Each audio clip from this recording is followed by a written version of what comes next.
Need LASIK? Trust the experienced team at the LASIK Center at Evergreen Eye Center. No glasses, no contacts, no limits. What will you do? LASIK at evergreen.com. Moving 92.5. Brooke and Jubal's second date update. The girl on the phone for a second date update today had her first date at one of the craziest places possible.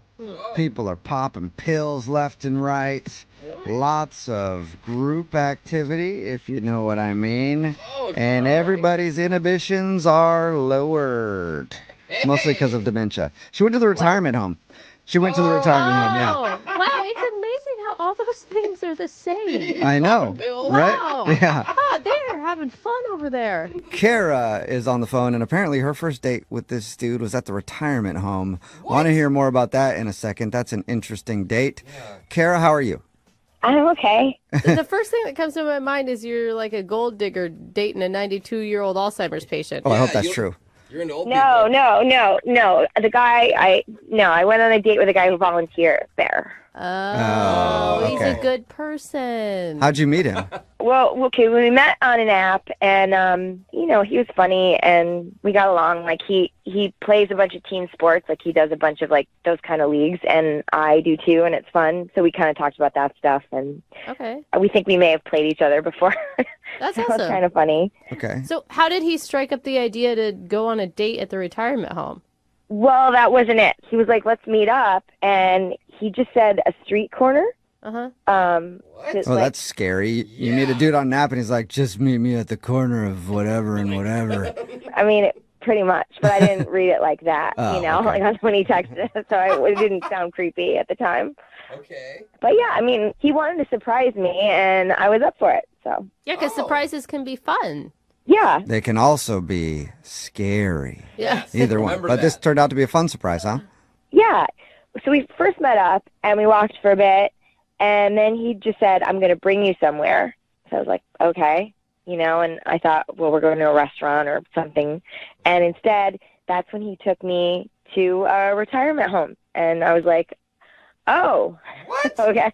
Yeah, he said he volunteers there sometimes, and then I was like skeptical, like that this was going to be fun at all. Like I just thought it was going to be lame. Yeah, of course. Like, Yeah. and he was going to try to teach me something or whatever, and like a life lesson. Oh my God. Change diapers. But did he know all the, was he friends with all the old people in there? Yes, yeah, it turned out to be sort of cool. Like, Okay, so he's there all the time. I would fall instantly in love with him. Really? Oh my God, old people are so cute, and like They're cute, but the smell. someone Yeah. who volunteers and They're cute when they're befriends them- contained. Oh, you guys! When they're contained, when they're not like out walking in your way or screwing up No. airport lines, I feel things like like that. Yeah, if feel you like keep little- them in a confined space, old people can be very, You guys are awful. very nice. So, did you enjoy the retirement home?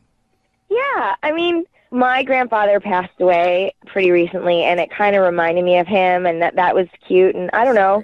And he was sweet. Like, Corey was sweet. He was nice to them. They really got him, and we ate dinner with them. Like, it was a wholesome time. Like, we played card games. It was all, like, but we had one kind of awkward moment, and it was, like, this woman who lives there. She was like, "Are you a boyfriend and girlfriend?" And we sort of said, "No, this is kind of our first date." And she was like, "Well, you should kiss."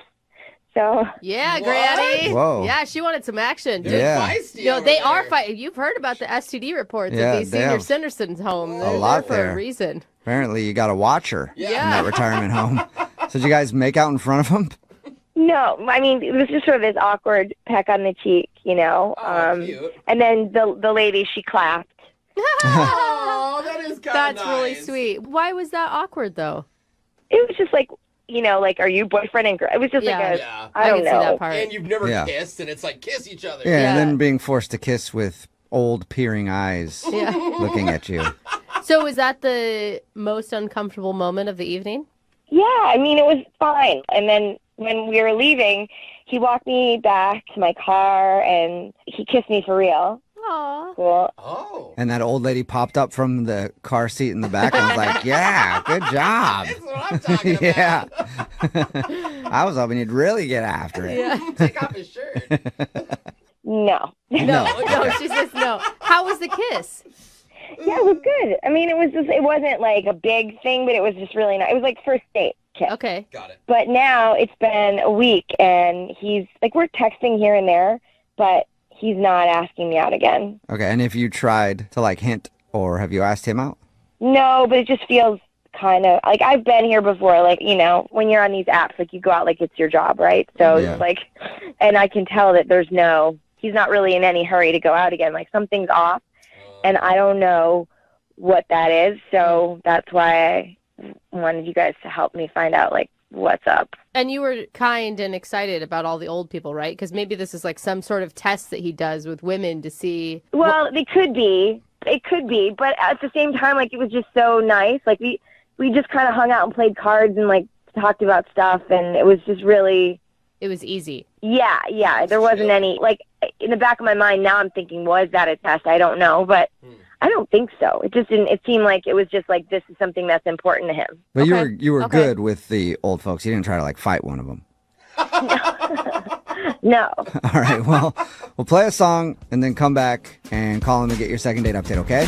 Okay. All right, hang on. Moving 92.5. Brooke and Jubal in the mornings. Second date update. If you're just joining us, Kara is on the phone, and Kara told us all about her first date with a dude named Corey.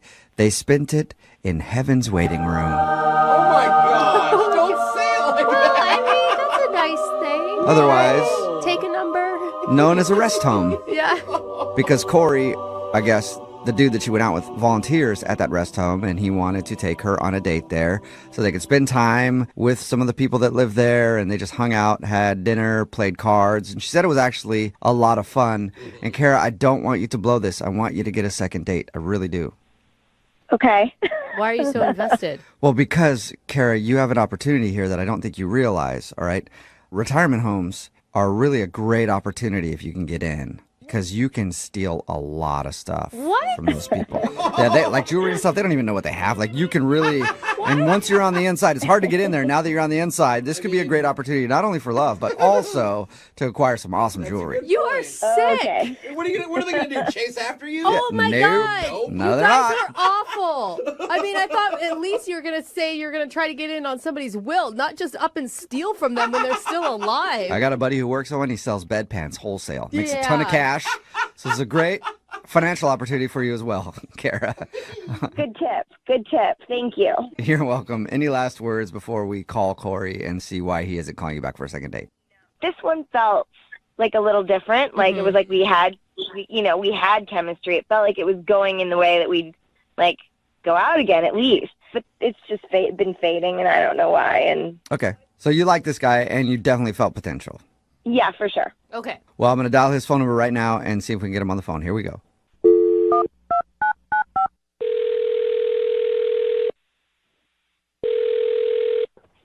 Hello. Hi, can I speak to Corey, please? Speaking. Who's this? Corey, this is Jubal from Brooke and Jubal in the Morning. It's a radio show.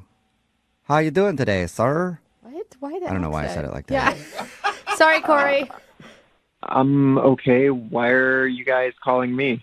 Well, because we got an email about you from one of our listeners, and they just said we had to call Corey and talk to him. I don't know why I said it like that either. True. Yeah. I'm sorry. I think you guys might have like the wrong person. Well, I have a phone number here with this number that I just called, and it says their name is Corey, and it says that they volunteer at a retirement home from time to time. Yeah, that's me. Okay, so you're old folks Corey. That's what they call him. I guess. I don't think Corey's finding I any don't of think this so. very amusing. Sorry, he's probably confused. Corey, Yeah. we're calling because we do a segment on our show. It's called the Second Date Update. So we got an email from Kara, who you went on a date with to that retirement home. Right. Right. And Kara wants to know why you haven't asked her out on a second date yet. She says that like she can sense that you're like falling off. Well, to be honest, I think like if I was to go out with her, it would be more casual than a relationship. I don't know if she's like exactly the right girl for me. Just got a So friend wait, vibe, or- is it like you're not looking for a relationship or it's her? Well, I am because I am single, but at the same time, like, gosh, how do I say this? Just the ladies at the old folks home, I volunteer there a lot, and they're like a big part of my life. They just don't think that she was right for me. They Oh, don't wow. Wait, what? So they're hating. They're blocking her? They just noticed a few things, and they just didn't think that it was in my best interest or that it would work out. Like, over the years, I've been volunteering there a lot, and it's kind of like having numerous grandparents, like, looking out for you and giving Wait, you hold up. advice. And What specifics did they give the old ladies on why she isn't right for you? some of the stuff they said was, like, her outfit. It might have been a little inappropriate. All right, thought. Judgy Her Betty's. outfit? Was it? And did you tell them that she didn't know she was going to a retirement home? She probably would have dressed differently if she knew that that was what was on the agenda. I did, but What was she wearing? Like a Yeah, miniskirt? seriously. she was wearing a skirt and, like, had her midriff showing a little bit, you know? Okay, so she's just kind of sexy? Yeah. Yeah, she dressed like for a first date, you guys. Like, They kind of didn't like that her skirt was so low and that her belly button was showing. I can kind of see that, you know? yeah, because not Okay. everybody has a belly button in the world. You mean but they don't dress whatever. like that in the retirement home? That's Yeah. how I pictured it. I mean, everybody has a belly button, but you don't go around flashing it, you know? Okay. Besides that, did they name other things? Well, now, these are their words, not mine, but remember their words. They said the makeup was too hookery. What? Hookery. Who are these judgy old women? Okay. Sounds just like old women to me. Yeah. I'd take the judgy off it. That sounds like how they would talk, I think. Guys, not. She's no. hookery. Why did you not defend her or stand up for her? I'm just saying these old ladies, they give me good advice, you know, and I can't have them disgusted by my significant other, like the girl that I'm in a Disgusted? relationship with. Now we've moved on So- to disgusted. You said earlier it's like you have a bunch of grandparents, so if you date her seriously, you feel like you'd be letting down your grandmas, basically. Yeah. Yeah. Okay. Okay. I just feel like you really need to school them in how a woman's dress does not indicate whether or not she sleeps around. I mean, like, you've been around old people. It's hard to change their minds. And also, who am I to argue with them? Like, they have so much experience, you know? Like, Yeah. Who knows how many hookers they've been with? Probably a lot, you know? You have no idea. They might be very schooled in that. Well, guess what, Corey? You know who might find this information interesting? Kara, and she's actually on the other line listening to this conversation and wants to talk to you. Are you kidding me? No, I'm not. Are you still there, Kara? Yeah, I'm here. Are you pissed, Kara? I'm pissed for you. Well, first of all, this was a surprise. You said the date was a surprise. So I'm thinking we're going to a bar. And, like, it's like, you know my pictures. You know what I look like. You didn't think that maybe it would be a good idea to let me know, like, I don't know, like, dress like you would if we were going to church. Of course, that would have been an interesting, like, text back and forth. Yeah, that would have you probably wouldn't have gone on that date. Okay, I think you need to calm down a little bit, all right? Just calm down. Calm Yeah. down. Hookers don't calm down.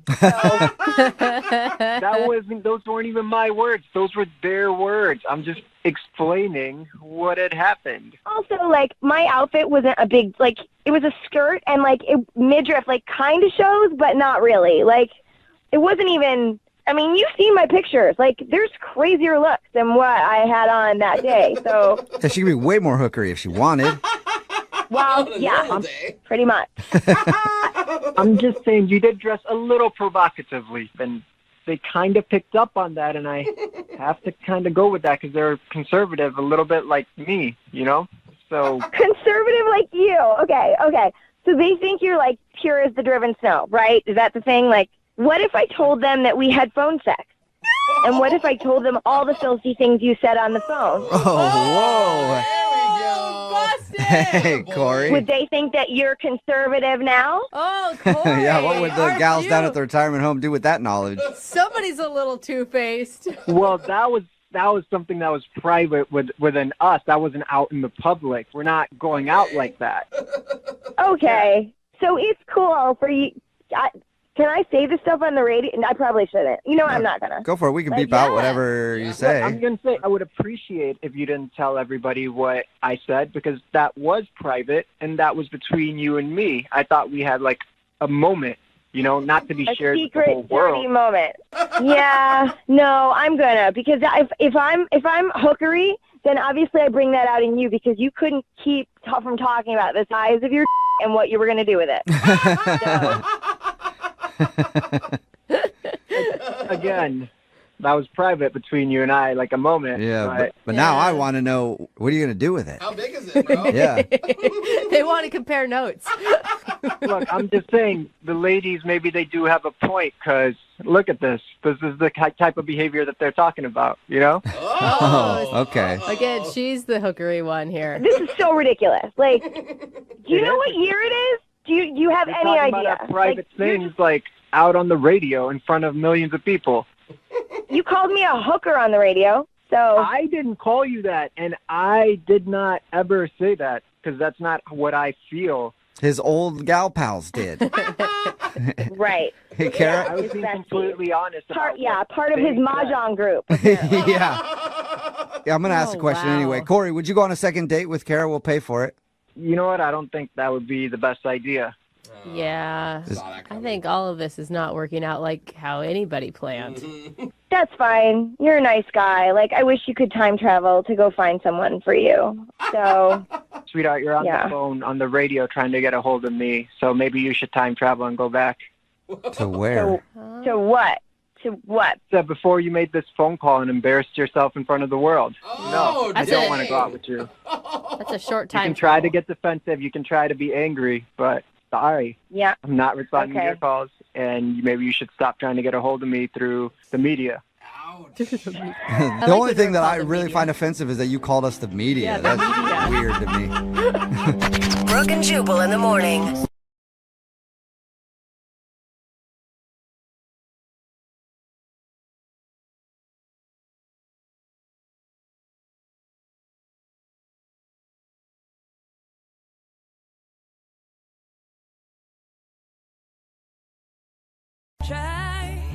Moving 92.5. Brooke and Jubal's second date update. All right, Brooke, let me ask you this. You're married Yes. in a sexless marriage. No. Did you know right away that, like, when you met your husband, he was the guy you wanted to be with forever? I mean, I don't know that I really knew that that was what my feeling was, but looking back at my journals, like, I also met him when I was 16. I forgot to fill in that part. still keep a diary, okay? The reason that I ask is because Candace is on the phone. She emailed us about a guy named Corey. Yeah. And she says that she got butterflies Yeah. when she talked to him. Is that right, Candace? Yes. Where'd you meet this guy? I met him at a work function, and immediately I saw him, and I got butterflies, but he was really cute. And he asked me if we wanted to get a drink, and we went over to the bar, and we started talking the whole night. You described him in your email as strong and cute. What does that mean? Did he, like, pick you up, or was he lifting things in front of you, showing how strong he was? He was aggressive, but, like, not too aggressive. He had that nice balance of being, like, really, like, a gentleman, and then at the same time, very, very manly. I know when I met my husband, I had never felt the same about anyone else. Is that true for your feelings? Yeah, it was definitely, there was an ease about it, and I just felt like I could be myself around him. It was really wonderful. Candace, how did you leave the date? The bar was closing, and I was kind of like, so, when can I see you again? You know, I thought he was going to do it, and I kind of was getting a little bit impatient and, like, anxious, I guess. And he said, oh, I'll call you. And he took my number. And you've heard nothing? No. So did you guys actually go on a date after this, or was this the only time you've hung out? That was kind of the date. Like, we separated from the whole group, and we were just sitting together for hours. When did his interest start to wane? Was it at the end that he didn't take control, or was there something earlier on in the conversation where you felt like you were losing him? Towards the end of the conversation, I guess, maybe, I was kind of going into the, like, what's your status sort of thing, and it kind of wasn't answered completely, but... Oh, so you don't even know if he has, like, a girlfriend or something? No, I don't. Okay. That's pretty risky to give him a call not knowing that. He didn't have a ring on his finger, right? No. Or a tan line. No, he didn't have a tan line or ring. Okay, we're going to play a song, and then we're going to call him. Okay. You ready? You still want to do it? Yes. All right, we'll call him right after this, okay? Hang on. Okay. Moving 92.5. Brooke and Jubal in the mornings. Second date update. Remember, if you want a second date update, all you have to do is email us, Brooke and Jubal at moving925.com. We've got Candace on the phone right now. She emailed us about Corey. They met at a work event, kind of separated from the group and spent a couple hours together. Candace says that she felt a connection with Corey. Right, Candace? Yeah. You said butterflies. Mm-hmm. How are you feeling right now? I'm a little nervous. I've heard some of your updates, and I don't want to be embarrassed. Now, he took your number at the end of the night, but you never got a clear answer on whether or not he was single. Did you guys kiss at all, or was there any physical connection? I mean, there was he touched my hand, we touched each other's hands. Like, I don't really kiss on the first date. So. But you could tell he was attracted to you, is what I'm saying. Yeah. Like, he was putting moves on. Absolutely. I'm going to call him right now, see if we can get him on the phone. Okay. Now, remember, you can jump in on the phone call whenever you want. Okay. The hardest part of these is me dialing phone numbers.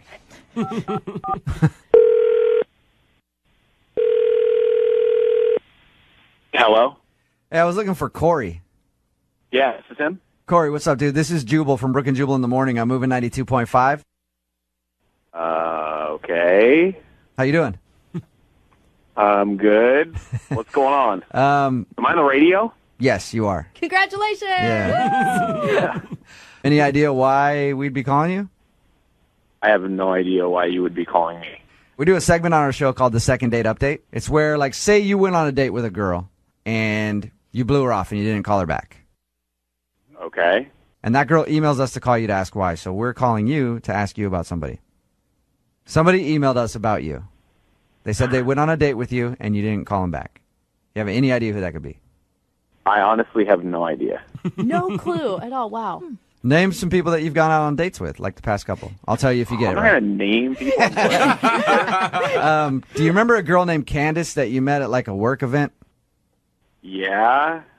Candace emailed us about you. She said that you guys met at this work event and you hit it off, you hung out for a few hours and like exchanged numbers and left. And she kind of felt like you guys were going to go out again and you've never called her. So she wanted to know why. Seriously? Yeah. I don't know. I've just been kind of busy. Sort of. My speculation is that you have a girlfriend or a wife or something. You didn't tell her about it. Is that right? No. No? That's Damn it. totally wrong. So wait, you're single, Corey? I am. Were you interested in her? I mean, like, I don't know. This is so awkward. Like, I don't know. I know, but she wrote and said that she had really special feelings and had butterflies when you guys met. And maybe she's just nuts and the feelings weren't mutual at all, but that's not how she read it.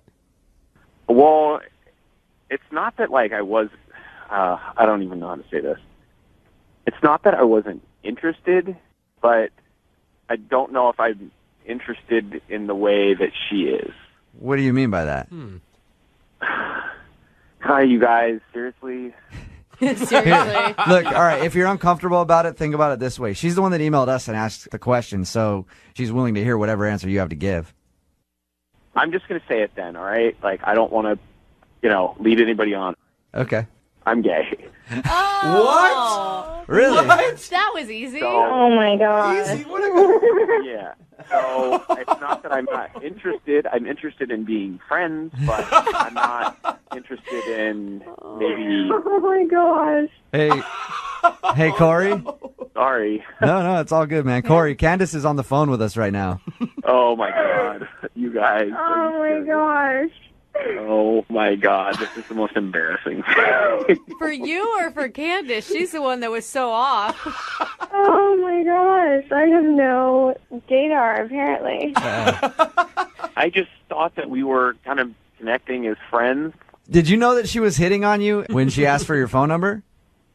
I mean, I could kind of tell maybe she was interested, but, like, I just didn't really know what to say. Yeah. So I kind of thought it might just sort of go away on its own if I didn't call her. So you knew she liked you, just figured it'd be better if you left it alone. Yeah. I did. I had no intention of, like, leading you on or anything, but I don't know really how to tell somebody that right off the bat either. Yeah, it's not usually like, hey, what's up? I'm Corey. I'm gay. Yeah. You know? Right, yeah. So I apologize. I just thought that we were meeting and connecting as friends and nothing more. On the upside, Candace, it's not anything you did. No. No, Candace is beautiful and gorgeous, and she was awesome. And if I was straight, I would totally be all over that. But Candace, how does that make you feel? Well, it's good to know that he's still awesome because it was really, really great talking to him. yeah, And I'm like, I can deal with it. You know what I mean? Like, obviously, it's totally cool. This is probably the second date that ended with the most compliments, that's for sure. Yeah, they still really like each other at least. Well, yeah, they're pals. They're like best friends. Yeah. Future shopping buddies. So, yeah, I'll be your wingman whenever you need. She can also be your wingman too. Yeah, right. Clearly, I need a wingman. yeah, you need someone to help you out. So he can point out and be like, no, that one's gay, that one's gay, that one's gay. Go ahead and hit on that one. All right, we will send you guys out on a second date. If you want to go out, we'll pay for it. It's not necessarily going to be a date so much as like just a couple friends going to hang out, but we always offer it at the end of them. Totally. I would love to. Oh, hopefully nice. there's a cute waiter for each of you. Yeah.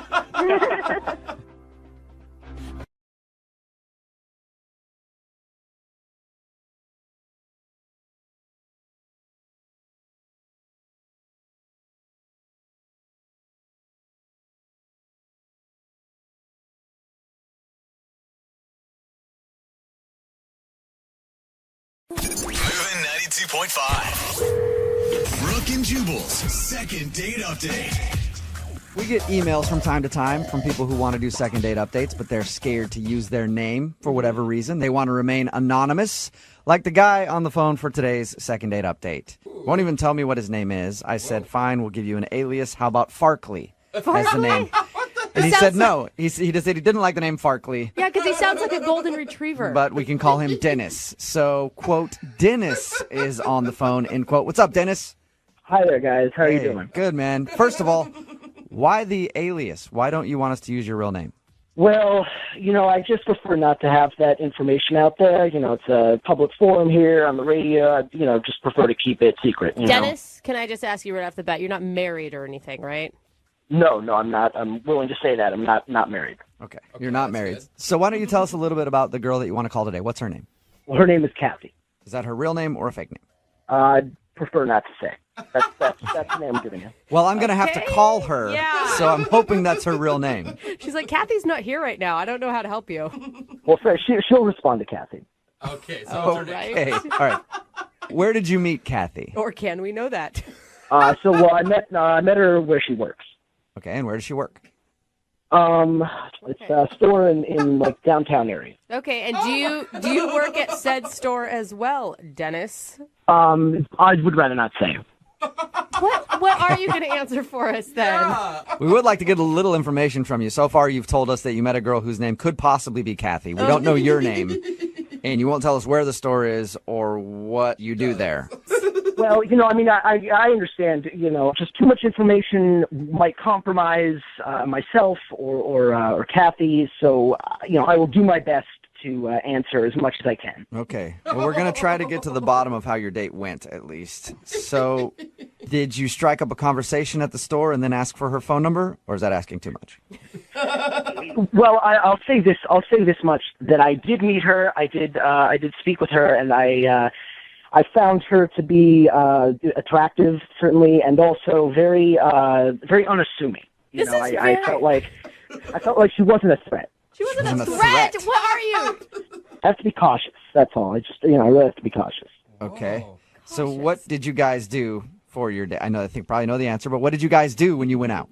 We went to a place and had a conversation. Can I ask what type of place it was? I will tell you it was an eatery of some sort. An eatery. Okay, so you ate food. Are you able to open up to Kathy and just not us? Like at least on the date you had real conversation?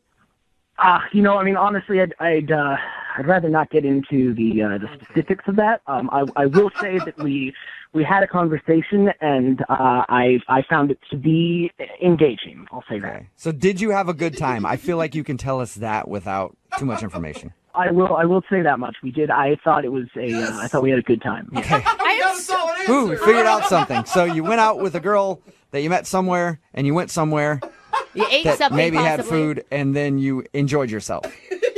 Yes, that's all correct. Okay, so what do you think went wrong in your very vague date?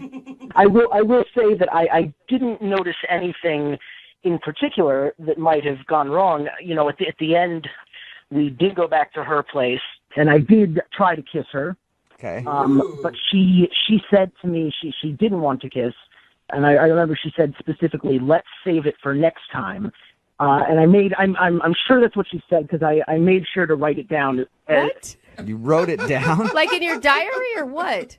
Well, I wrote it down when I got back to my car. I had a notepad in my car. I wrote it down. Okay. That so is she said, weird. let's save the kiss for next time, meaning she probably was hoping for another date with you. Yeah. Well, that's what I thought, yes. Why are you writing down what people say? Well, it's a good tool for remembering conversations. You never know when you're going to have to recall what happened. I try to keep a good record. Right. You never know when you're going to be calling into a radio station to do a second date update, but not giving them any information other than what the girl said to you at the end of the date. I'm sorry, guys. I know it sounds ridiculous that I can't say very much, but look, I listen to you guys faithfully every day. I know you guys are very funny and find you very helpful. And, I was hoping, granted, I know I'm cautious, but I'm hoping you can help because, honestly, you're basically the only ones that we can trust. We meaning That is- like the royal we, like you are calling yourself we, or you and her? Yeah, I'd rather not get into that, but Of course you rather wouldn't. but I will say that you guys have no motivation to put us in harm's way. So that's, I feel No. I feel like I can trust you. Not at all. I want to get you a second date. I'm just hoping this works out because I have no information.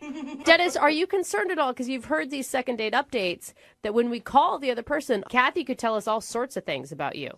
Well, I don't think that's possible. She doesn't know enough about me to compromise me in any significant way.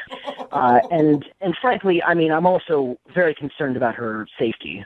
Whoa. You're concerned about her safety. Yes, well, I've tried to contact her since our date each day, and she hasn't responded. So I'm growing, concerned. What do you mean? Don't Like, think that maybe she just didn't want to go out with you again? Based on what I wrote down, let's save it for next time. I'm doubtful. Okay. wait, what could be the worst case scenario here? Like she's kidnapped? Well, I'd rather not go into the specifics of that, but I'll just say it could be bad, and I'm hoping that you will be able to get her on the phone. Okay. Well, we'll play a song, come back, and then we'll call her and get your second date update, okay? All right, thank you. Okay, don't go anywhere. Okay. Moving 92.5. Brooke and Jubal in the mornings. Second date update. If you missed the first part of today's second date update, it's one that's shrouded in mystery. Dennis is on the phone. That's not even his real name. He asked to go by a different name because he doesn't want his real identity out there. He didn't really tell us much about how he met the girl that he wants to call or about the date at all. He didn't really tell us much of anything other than he had a good time and he dropped her off at the end of the night, tried to get a kiss, and she said, what did she say, Dennis? What were her words? She said, let's save it for next time. Let's save it for next time, which means that she was probably planning on another date, but now she hasn't called him back, and he's wondering why. And we're going to get her on the phone, and hopefully maybe she'll give us a little more information about your date. Let's hope. Dennis? Well, we'll see. There's really not that much more that she could tell you than what I've already revealed. Okay, cool. Yeah, So this just sounds- no details at all. You tell stories like I do. No wonder my friends don't like hearing stories from me. It's like, how was your day? Yeah, it was all right. Not much happened. That's it. Okay, well, I'm going to dial her number and see if we can get her on the phone and find out what happened, okay? Okay, thanks very much, guys. I really appreciate this, and I hope you're able to get her. Yeah, let's see. All right, I'm going to dial her number right now.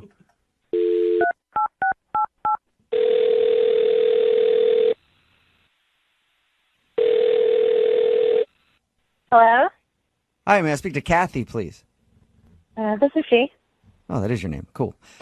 What's up, Kathy? How are you? My name is Jubal from Brooke and Jubal in the Morning. Oh, I'm good. I'm sorry, who is this? This is Jubal from Brooke and Jubal in the Morning. It's a radio show. Oh, sorry. Can I help you with something? Yeah, you can. We actually got an email about you from one of our listeners. And this is going to be hard for me to tell you who it is because I don't really know much about him or what you guys did together. But apparently you went on a date with somebody who listens to our show. Okay. And now you're not calling them back for another date. Okay. Who was it? Well, he wouldn't tell us his real name, but he's going by the name of Dennis. So, did you go out on a date recently with like more than one person? Well, I mean, you don't have any other information than that? I just know his name is Dennis. That's what he'll let us call him. He said that he met you downtown and that you guys went to eat. Somewhere. And that he tried to kiss you at the end of the date. The only details that I have is that he tried to kiss you at the end of the date, and you said to him, let's save that for next time. Okay. All right. So you're talking about... I knew you would give too much information right off the top. Yeah, I mean, I don't know anybody named Dennis, but I do know somebody that sounds familiar to what you're saying. That the guy told me his name was not Dennis. Oh my God. He was so frustrating to talk to. He wouldn't give us any information and acted like everything was some secret about his life. Right, yeah, exactly. So, yeah, it could be Dennis. It could be anything. I have absolutely no idea. I mean, I don't really know the guy that well, and I didn't really know him much better after the date. So I have no idea. Okay. Can you tell us a little bit about your date? Because he didn't give us any details. Oh, yeah, I mean, I guess I can. It's one of the weirdest dates, if not the weirdest date I've ever been on. So, okay. Really? So we were going to go out to eat, and he came and picked me up, and he seemed really normal, like just talking to him, except for like these weird little things that would happen. Like when we actually got to the restaurant, he asked the hostess if we could sit at a table in the back of the restaurant, like, you know, further back from everything else. Okay. And he asked for that, like, really specifically with the hostess. Weird. And I'm, like, thinking to myself, this guy has got to be married or have a girlfriend or something because he's being so secretive about it, right? I mean, okay, so he's a little picky about where he wants to sit in the restaurant. That's not, like, the worst thing in the world, is it? Oh, my God, I didn't even tell you guys the best part. There's more to it than that? Yes. So we're sitting at the table, and he looks at me seriously, and he says, would you mind if we go secure? What? And I'm like, yeah, exactly. What does that mean? Yeah. What do you mean secure? And he takes out this like magnetic-looking thing. It looks like a pen. And he asked me if he could wipe my cell phone. What do you mean? With like a Clorox clean wipe? Yeah, I mean, I guess I asked him. I was like, well, what do you mean? And he's like, oh, well, I'm just going to clear the information from your cell phone, and then you can turn it off. I was like, I can just turn it off. No, you can't wipe my cell. Yeah, I need the information on my cell phone. Yeah, exactly. So, you know, I asked him, I was like, you know, what's your deal? Are you married? Do you have a girlfriend? Is there some reason that you're being so secretive about this? You know, and he started laughing really loud, like uncomfortably loud in the restaurant. And people were staring at us. And he's like, no, of course not. It's just the line of work that I'm in. What? And I was like, well, what kind of work do you do? What line of work are you in? And he said, if things go well, then he'll disclose more information to me later. Oh, my gosh. That would make me go on a second date alone just because I'd be dying to know. I know. It was totally intriguing. I really wanted to know more about him. I really wanted to know, like, what is this guy hiding? Did you ever get an answer on that? No. No, I did not. I mean, it was the weirdest date I've ever had, and I was just over it. So I wasn't going to call him back after that. Well, it's unfortunate that you weren't going to call him back because I have to let you know that he's actually on the other line listening to this conversation and wants to talk to you. What? Yeah. Dennis, are you there? Yes, I'm here. Hi, Kathy.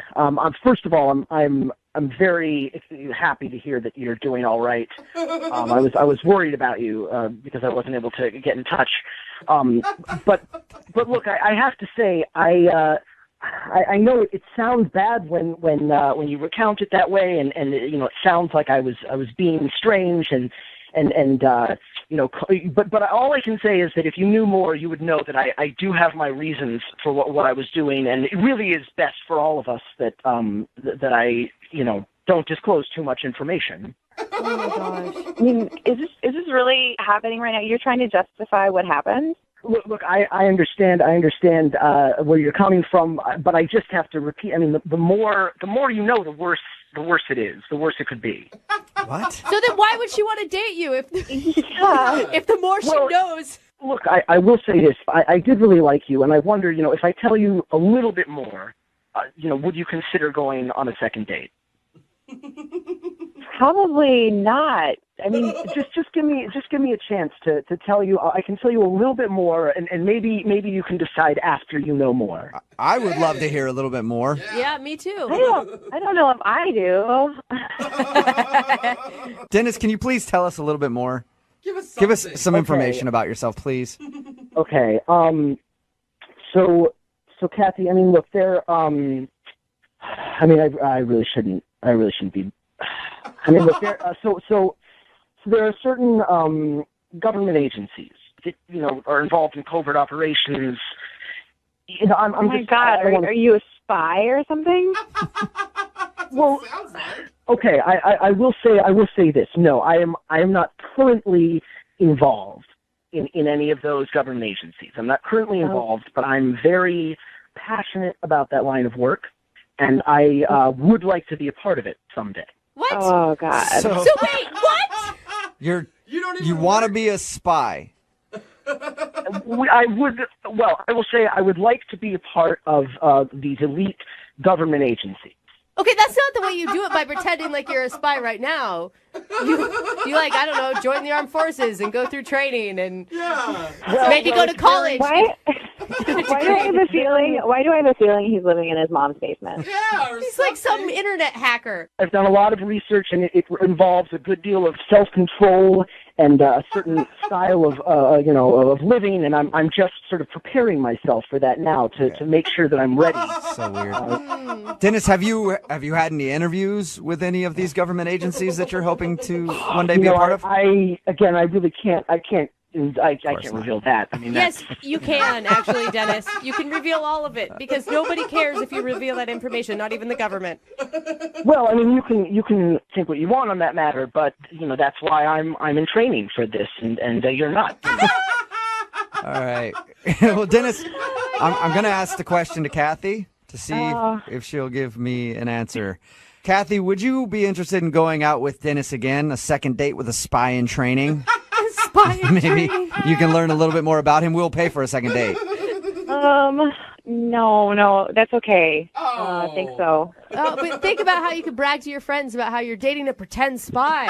Yeah, I hear you guys laughing, and I understand. You might not understand what I'm dealing with, but I am confident that someday I'm going to have the job that I want.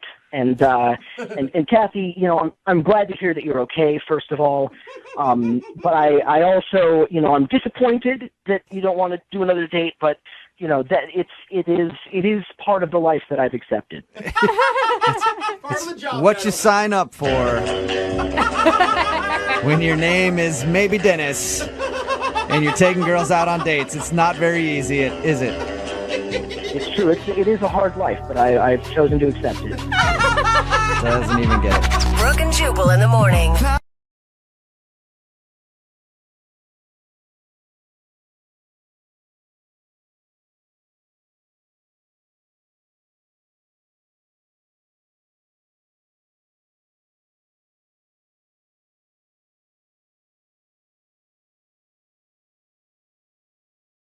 Are you single and feeling out of the loop? Put away that mouse and get out of the house. Join In the Loop, Seattle's brand new activities club just for singles. Go to intheloopsingles.com today. Moving 92.5. Brooke and Jubal in the mornings. Second date update. This might be the first second date update we've ever done where I won't need to pay for the second date at the end of it. I didn't think of that. Between the two people if they decide to go out again. Kevin is on the phone with us right now, and Kevin wants to call a girl named Simone. The interesting part about this, though, is Kevin wasn't completely honest with her when they went out. He's very wealthy. His family's very wealthy. He comes from money, and usually that's a problem for him when he's dating because that's all that girls are interested in. Poor guy. So he tried to play it a little different this time. Kevin, you know that a lot of people are going to be texting in going, who is he? Yeah. What's his name? Even I want to know. And I promised Kevin we wouldn't say who it is, but I can tell you I talked to him off the air, and all he'll let me say is that his family got all their money in the tech industry. Okay. And that's it. Right, Kevin? Yep. But I have confirmed it. It's legit. Kevin is a very, very wealthy man. Really? Really? Yeah. Like very wealthy, Jubal? Yeah, that's what he said. I just let wanna it know. go. Yes, very wealthy, Jose. I know you have problems paying your car payment. Yeah, he has I more do. money than you. Yes, I am, Jose. That's exactly why I didn't want to tell this girl. Yeah, because that's how people act towards you, right? Like, wait a minute, you're how rich? How rich? Oh my God, like, what? wait a minute. Like, what's your monthly paycheck? Yeah. Have you ever been turned down before, Kevin?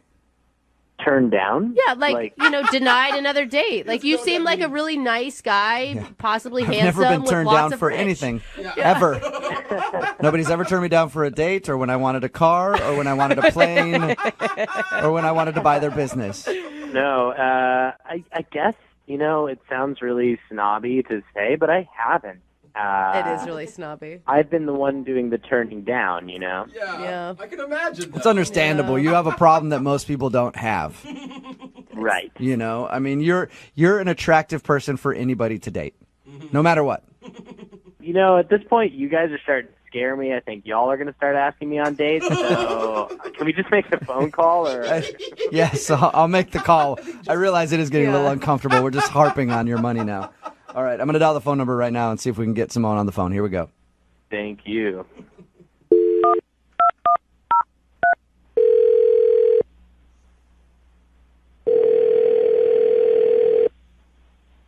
Hello, Hi, can I speak to Simone, please? this is Simone. Hi, Simone. How are you? This is Jubal from Brooke and Jubal in the Morning. I'm sorry, where did you say that you're from? Jubal from Brooke and Jubal in the Morning, the radio show. Okay. I'm not familiar with that show. Oh, so you're the one. I don't get it. Yeah, you're not supposed to, really. That's fine. So if you don't listen to our show, I'm calling you today because you recently went out on a date with somebody who does listen to our show, and he asked me to get a hold of you. His name is Kevin. Okay. He's texted you a few times and hasn't heard anything back. Did you not like going out with Kevin? This is just really weird that you're, I don't know, calling me and asking me about this. I understand. We make a ton of these phone calls. It's never not weird. But do you have a few minutes to tell us about your date with Kevin? I don't know. Is this going to, get really weird and personal? Because I definitely don't want to do that. Get as personal as you want it to get. We're just wondering why you're not calling him back. That's all. And he's wondering why you're not calling him back. I don't know. I just guess I didn't really get the right kind of vibe from him. Was he like too nice? I mean, we talked to him. He sounded really nice. Maybe too nice? No, he was appropriately nice. He's the right level of nice. I don't know. There's just something about him that didn't quite come across as the kind of person that I would normally want to date. Is he creepy? No, he wasn't creepy. He was sort of, frumpy, which... Frumpy? Yeah. My first impression was that he wasn't making a lot of effort for this date. So you like he dressed poorly? Yeah, I mean, it's not like he seemed he hadn't washed. I don't know, like I was wearing heels and I was wearing a really cute dress and I wanted to make a good impression and I didn't get the idea from him that that was important. Were you, because I always think frumpy, immediately I think chubby. Are you not attracted to him because of his body build? He's cute, not frumpy like chubby, just frumpy like I threw this on and whatever. So you feel like he didn't put in enough effort to try to impress you? Yeah. He was very polite. It's not like he was a jerk or anything. He was a nice person. I just had this sort of feeling from him that he is not a particularly motivated person or has any sort of real kind of hustle. Really? You know what? There's nothing more unattractive to me than somebody who isn't motivated. I will agree with you on that. And so that's the vibe that you got, huh? Yeah, I mean, he just seemed kind of vague and uninspired, and I have a lot of passion, and other people who have a lot of passion, and he just didn't seem to have a you don't really excited about. You don't want to date somebody that's going to sit on the couch and just watch Netflix all day, suck your bank account dry, right? Yeah, I understand that completely. So you want to be with somebody who wants to make something of themselves. And what is wrong with that crazy person in the background? Sorry. I'll explain to you why Jose's laughing so hard. Okay. I think I might know why you had a hard time connecting with Kevin. Yeah. We talked to him a little bit, and he told us he was trying something different with this date. A lot of his previous dates judged him for how much money he has.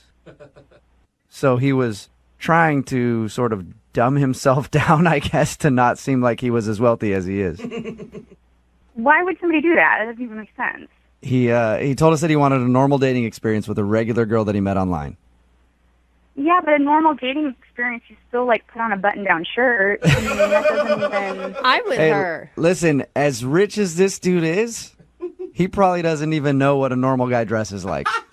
Seriously. But wait, who is this person? Is this guy some famous person? And No, if you looked him up online, you would know who he is. Are you going to tell me? I don't know what I'm supposed to do with this information. I'll just let you talk to him. How about that? Hi. Oh, my God. Yeah, that's Kevin. He's actually on the other line and been listening this whole time. Oh, my God. You've been listening? Uh-huh. Oh, my God, Kevin. I'm sorry I called you frumpy. That's totally fine. I was actually going for it, going for a certain look. So I can totally see what you were seeing. I just feel like I don't know what I'm supposed to do with this information because whoever this person was that you were, like, trying to pretend to be I don't think that's going to get you any more dates either. I don't... Like, I want to be clear. It wasn't like I was trying to be someone else. I just didn't want to divulge everything about my life and, like, have you get obsessed about, like, my family and money like everybody else I've gone out with. Well, I think at this point, the only thing I can do is just ask you who your family is. Yeah, that's what I was avoiding. I don't want it to be about that. I don't want it to be, like, some sort of, like, I'm wooing you with cash here. Well, I wouldn't want it to be about that either, and I'm sorry that you've had that experience. I understand why you've had that experience, but give me a chance to not be that kind of person. So wait, I can't tell. Simone, do you want to go out with him again, or do you not want to go out with him because you still think he's boring? I can't tell. Yes, I want to go out with him again. I just need Kevin to promise to be authentic. Okay. Well, at this point, I would love to ask you guys if you'll go out on a second date. I will pay for it. We already know Simone wants to go out. Kevin, would you like to go out with Simone again? I'm going to have to pass. I'm going to have to say no, man. What? Really? This just didn't... What? No. This just didn't work out the way I wanted it to. You're the one that called in to get a second date. And you're the one that told her about the money. I didn't say it. Jubal told her about the money. That is true. I just wanted her to know what she was missing out on by not calling you back. Why don't you want to go out with her now? It sounded like you were into it before. The whole point was to be anonymous, and now the whole thing's kind of blown up in my face. She knows who I am, sort of. And I don't know. Who you are. Yeah, she doesn't really know who you are yet. Yeah, but the money has come into the picture, Okay, I think that's always going to be a problem for you, though, man. Like, you're going to have to get over that at some point. It's going to be a problem because it keeps making it a problem. Yeah. Well, now I just really don't want to go on a date with you because of your tone. I mean, you sound kind of bitchy. What? You know what? Good luck. I don't want to go on a date with you either. Oh, great. Well, maybe I'll date one of the actual radio listeners rather than you. So you want to date one of our listeners? Good luck with that, buddy. Hey, trust me, I can get you a date with one of our listeners. Text in 78592. Oh, no. You know they're only going to be interested in you for your money, though. That's it. Money doesn't buy a personality. Oh, yeah, but it buys a lot of other things. That is a very good point, Kevin. Yeah, you're an ass. Brooke and Jubal in the morning.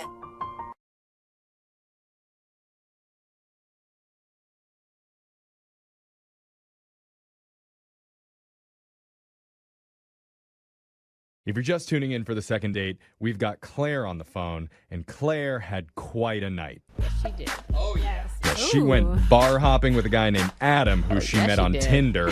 They drank a bunch of novelty shots together. They were having a great time. By the end of the evening, Adam's sister even stopped by to meet her and say hi. Yeah. Now, Claire, we never asked you this. Did you tell Adam the only reason you went out with him is because he shares a birthday with Nick Cage? Oh, yeah. Because if you did, that could be why he's avoiding you. Dude, we never even, yeah. I mean, I didn't tell him. Okay, That's a good thing. That you remember. Yeah. Claire was very intoxicated. She I was. think that there may be a lot of pieces of this night, Claire, that you're leaving out, not on purpose.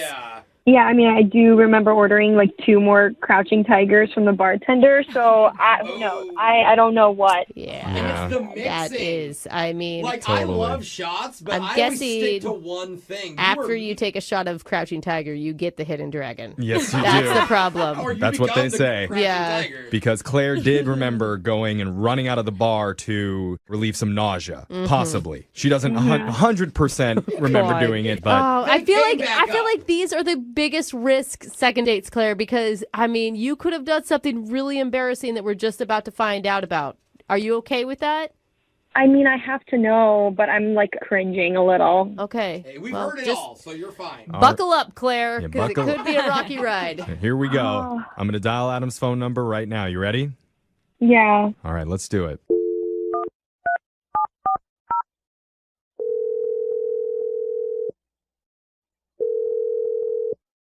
Hello?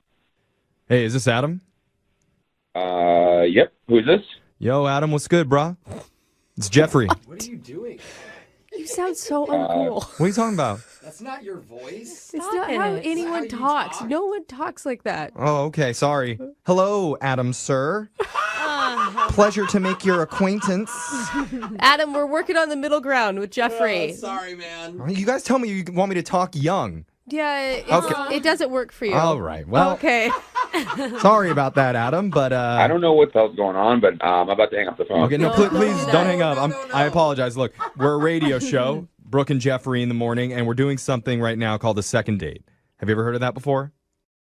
No, I have not heard of this. Okay. Don't worry, it's not where Jeffrey tries out new slang words. I thought it was pretty good, but whatever. All right. So the way the second date works is if you go out with someone and afterwards, if they're not calling you back, you can email our show and we'll reach out to that person for you to try and figure out the reason why. Okay. All right. And so recently you took out a girl who's hoping to get a hold of you, and her name's Claire. Oh, yeah. I do know Claire, yeah. Okay. Yeah. And so, yeah, Claire told us about how you guys met, said she had a great time on your bar hopping date, and she's hoping to get some answers for why you've been ghosting her lately.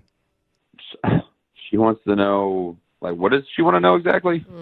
She wants to know the reason that you're not getting a hold of her after your night together, because she said that she had a blast with you, taking the novelty shots. She said she met your sister. I mean, she did say that she got a little bit sloppy at the end of the night, maybe. But Which sounds like it was to be expected. You ordered a cement mixer for her? You must have been wasted, too. Yeah, I mean, it was fine. It was nice. Okay. That's all? Yeah, I just don't think Claire and I are going to work out. Okay. Can you explain why? Because Claire has no idea. And she was honest. I mean, she said a lot of the night was a little hazy, so maybe something happened that she doesn't remember? No, not really. I think the vibe wasn't right. I mean, it was good at some parts, but overall, I think it just probably wasn't for the best. Okay. Could you be a little bit more specific, though? Because she really wants to know what she did wrong. Like, was it her getting drunk? Did she say something weird in front of your sister? To be honest, my sister wasn't really my sister. Huh? Well, she's your stepsister? What does that mean? She was actually an ex-girlfriend of mine. We're still close. Whoa! Your ex-girlfriend, you played off as your sister. Or you dated your sister. Yeah. Now we need clarity. No, I've never dated my sister. Okay. All right. But this girl that you told Claire was your sister is actually an ex-girlfriend. Yeah. You know, we dated years ago. We've remained friends. She knows a lot about me, and I'm not very good at, like, the whole reading people thing, and I invite her out sometimes to basically help me out with that part of things. Like, if I'm having a good time with somebody, I'll invite her out, say, hey, what do you think? And it just wasn't a good fit. The vibes were a little off, and to be honest, my ex didn't really like Claire that much. Wait, the vibes didn't fit according to her or according to you? That's a good question. I was kind of on the fence. And again, like I'm not great, especially with alcohol involved, like reading people. And I like having a second opinion. And I trust her. It was fine, but my ex was like, this would never work. Wait. How many times have you done this? Because you're still single. I mean, has your ex ever said like, yeah, this is a great girl for you? Yeah, she has. And to be honest, she's hit it out of the park. Like, that's why I trust her so much. She's a great judge of character. How do you later explain to someone you're dating that your sister is actually your ex-girlfriend?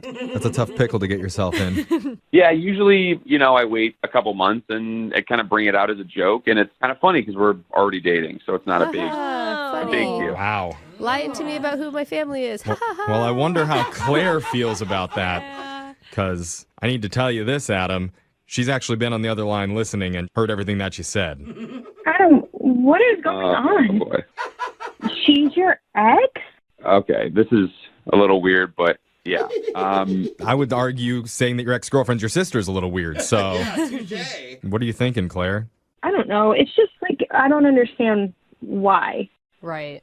Yeah, I know it sounds weird, but I didn't really mean for you to know about this stuff, and I am sorry, but it is something that's like, I do trust this person, and trust me, we do not want to get back together or anything. It's just more of like a third party to help me out. Well, can you be more specific about why your ex didn't like Claire? Like what did she say about me? I don't know if do you really want to know this stuff? Oh, no. Yeah, I do. I think you probably don't, but it's okay, Claire. I do. Yeah. I mean, okay, if you want to do this. She said that you kind of talked a lot about yourself during the date, and it was kind of annoying. Are you kidding? She was asking me all kinds of questions about myself. What am I supposed to say? Oh, yeah, good point. Like, I was answering the questions about me and who I am and where I'm from. Like, the normal questions that you would answer about yourself. Like, I mean... Yeah, but it was kind of a lot.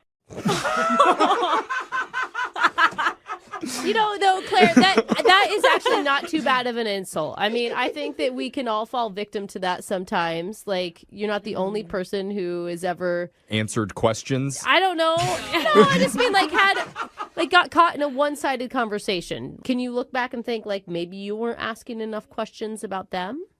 I mean, maybe I was, like, a little more chatty since I was drunk and just, like, I guess maybe rambling on and answering about myself. She also said that you were on your phone a lot, too. So. What? Oh, that's a bad look. Yeah, we were talking about like traveling and places that we've been, and I took a trip to Italy, and I was sharing those photos with you guys. Oh yeah, you're sharing photos of your vacations. Yeah, it's all about you again, huh, Claire? It does sound. I mean, these are points that we can all learn from, right? You can grow. Mm-hmm. Yeah, and Claire actually had a really nice time and a great vibe with you up until that point. So, dude, then just go with your gut. Adam, I was definitely very drunk, so I feel like you didn't get enough time to like really get to know me without having your ex there, like, asking me all these questions. And then I was nervous because here I am thinking, like, this is your sister, right? And I'm trying to make a good impression. Yeah. I'm also drunk, and I might have been talking a lot. And it's a great point. Yeah, just stop talking there. Just stop talking there, Claire. You have to learn. You have to learn from your past mistakes. Just shut up. Oh wait, are you on the phone right now? You better hang up. You guys, stop joking with me. Okay. Oh, Claire, I think that you bring up excellent points. Okay. I mean, you do. Yeah. Well, here's what I'm gonna do. Adam, would you like to go out with Claire one more time without your ex? Yeah, that should be a rule. You said that you vibed with her before she came along. What do you think? Give her another shot. We'll pay for it. I mean, for goodness sake, she's still interested after hearing that messed up story about the sister line. Yeah.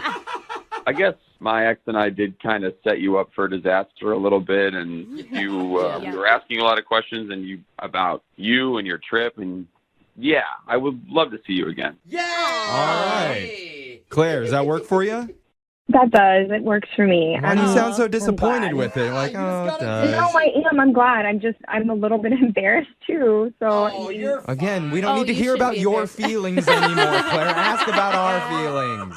When you decide it's time to go out into the dating world, the prospects might be underwhelming. Well, duh, there's a reason they're not taken yet. But Speaking of myself as well. the volume of prospects, though, can be overwhelming. There you go. And that's why you have to look out of however many swipes you're doing, 100, 200 a day. Whoa. You have to start thinking, maybe I need to look for a sign in here.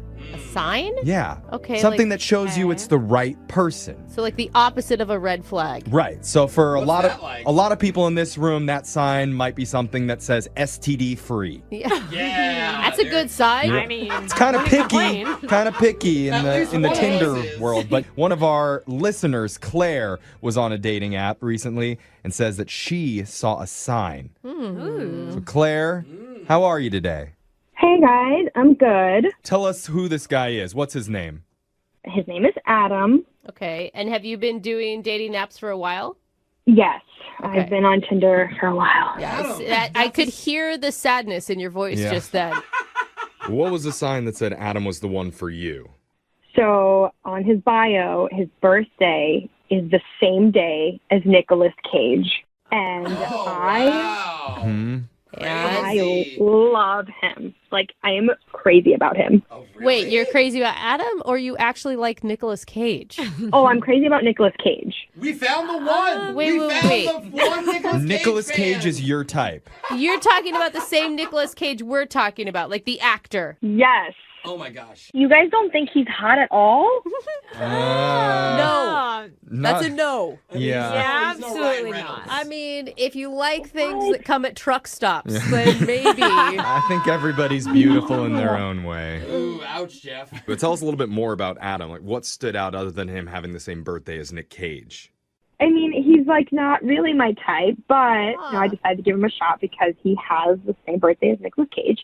And he's cute, but you know, his personality, I think, is just what made him so much more endearing. And like, I was really just into him. Okay. So like, did you hit on him or did he hit on you? How'd you guys make the date happen? So when we matched, I kind of just reached out to him and was like, we should get together and grab a drink because, you know, I mean, it's got to work. He's the same sign as Nicolas Cage. So, Okay, and what'd you guys do for your date? so we went bar hopping, and it was so much fun. He, like, knows a whole lot of these novelty shots. He was, like, feeling comfortable and just opening up and ordered a shot called the cement mixer, which sounds like crazy, but it was so good. Dude, cement mixers are the most, they like curdle in your mouth and turn hard. Don't ever take one. Yeah, novelty shot. That's what she means. Those like prank. Oh my God, that's so gross. It makes me want to gag. It's what you buy people for the 21st. Was that fun for you to do like crazy shots and stuff? Yeah. I'm like, normally I don't take shots, but like he was ordering these and I didn't want to like come off as a loser. So I took them. There was like one that tasted like bubble gum. Like it's called a Bazooka Joe. There was like one called a Crouching Tiger, which I don't even know what that is, but I was having a blast. And I thought it was so cool that he was just like ordering all these cool things. That always happens when you go out to the bar. You're like, what is this? I don't know. Drink it. Yeah, let's mix them all together. Who cares? If a guy's buying it, just drink it. Exactly. Okay. I mean, like, you say you're having a blast, but I'm assuming you're wasted by the end of this date. Oh, yeah. Oh my gosh. So we get to the third bar, I think it was, and he gets a text from his sister who like wanted to join. And we were like, oh my God, that'll be cool. That's fine. Like, have her come. Oh, wow. So you're meeting the family on date one.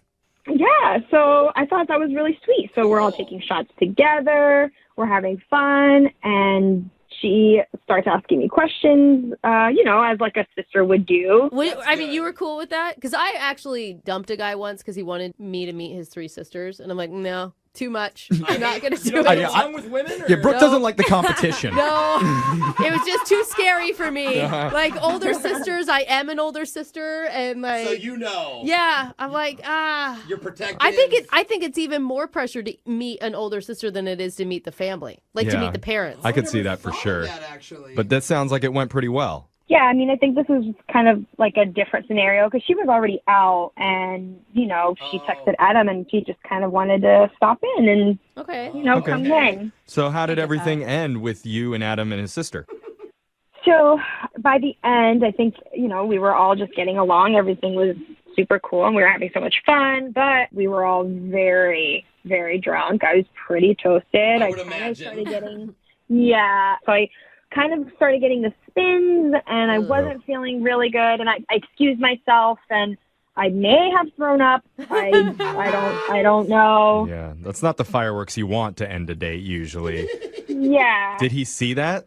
I don't know if he saw it. I hope he didn't. I just told him I needed some fresh air. Okay. But, towards the end, we all hugged each other goodbye. We got into our own Ubers and, we went home. Is that why you think he's not calling you back? Just because you puked? I mean, the guy is feeding you disgusting shots. What is his expectation? Right? Girl can't hang. I mean, I can't imagine it's just that. I mean, we were having so much fun. It's not my fault that I got sick. Well, it's in moments like these that I always wonder, what would Nick Cage do? And I think Nick Cage would play a song, he would come back, and then he would call Adam for you and ask him, where's the treasure?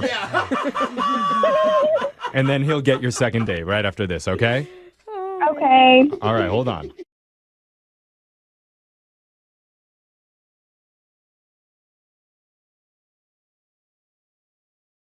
Are you single and feeling out of the loop? Put away that mouse and get out of the house. Join In the Loop, Seattle's brand new activities club just for singles. Go to intheloopsingles.com today. Moving 92.5. Brooke and Jubal's second date update. Sometimes when you're out on a date, as a guy, you want to showcase how macho and manly you are and also how spontaneous you are, and you make decisions on a whim. Yeah. Like the guy on the phone for today's second date update.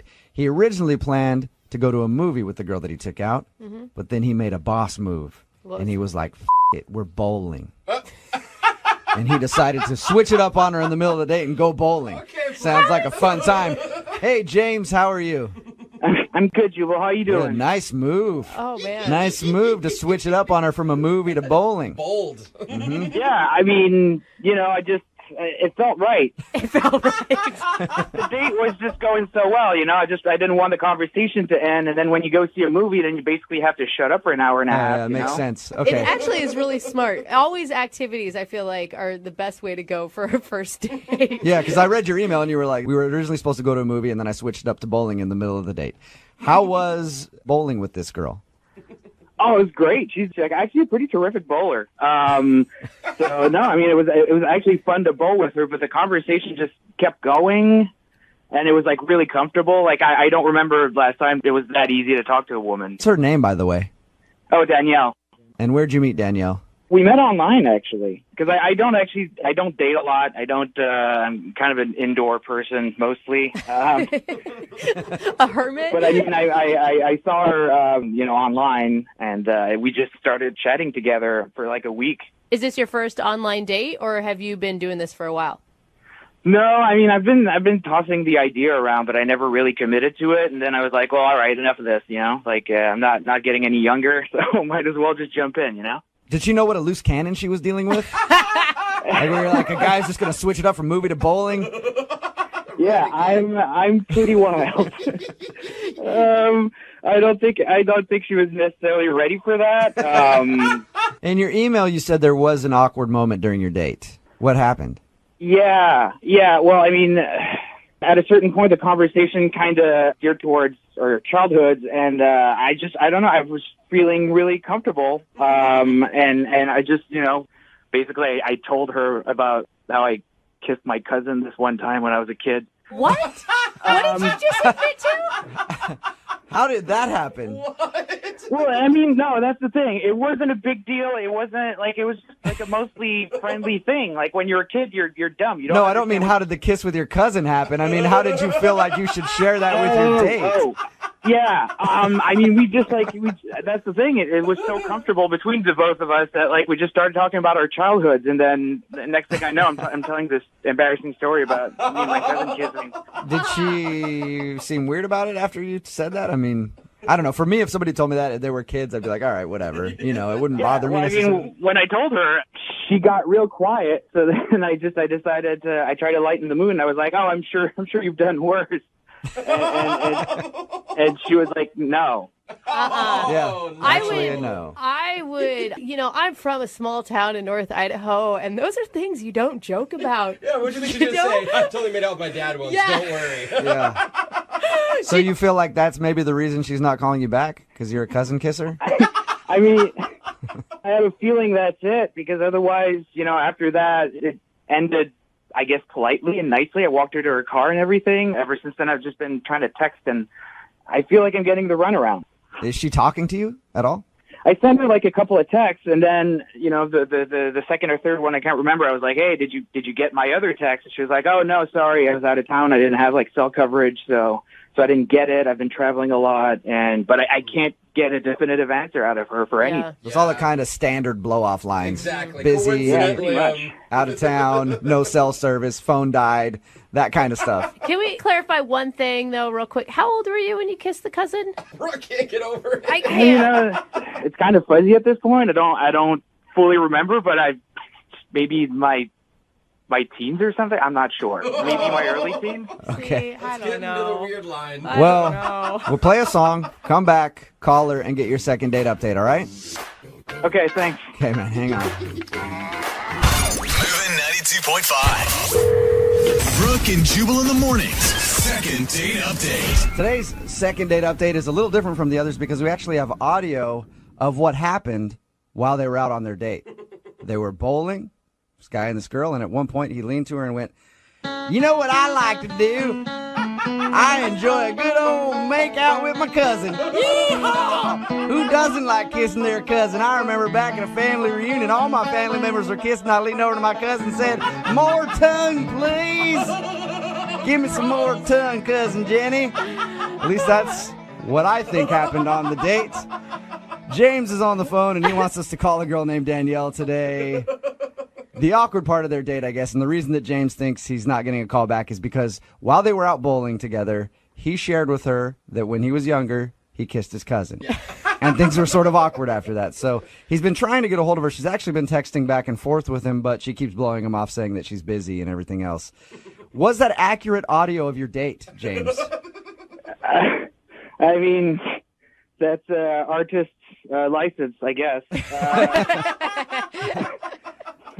Honestly, I think it went a little bit better than that. Okay. I don't think I'm quite that southern, but otherwise, sure, let's go with that. All right. And do you just want to maybe kind of explain the situation to her? Yeah, I mean, I just want to straighten this out with her, like, except for that one awkward part of the evening. Like, we had great chemistry, and I don't want to throw this away just because, like, there was, like, an awkward anecdote that got told or something. Yeah, it's not like you're still seeing your cousin.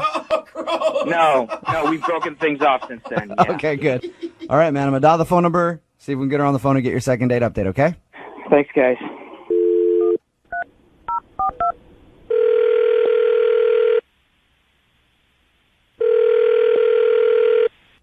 Hello?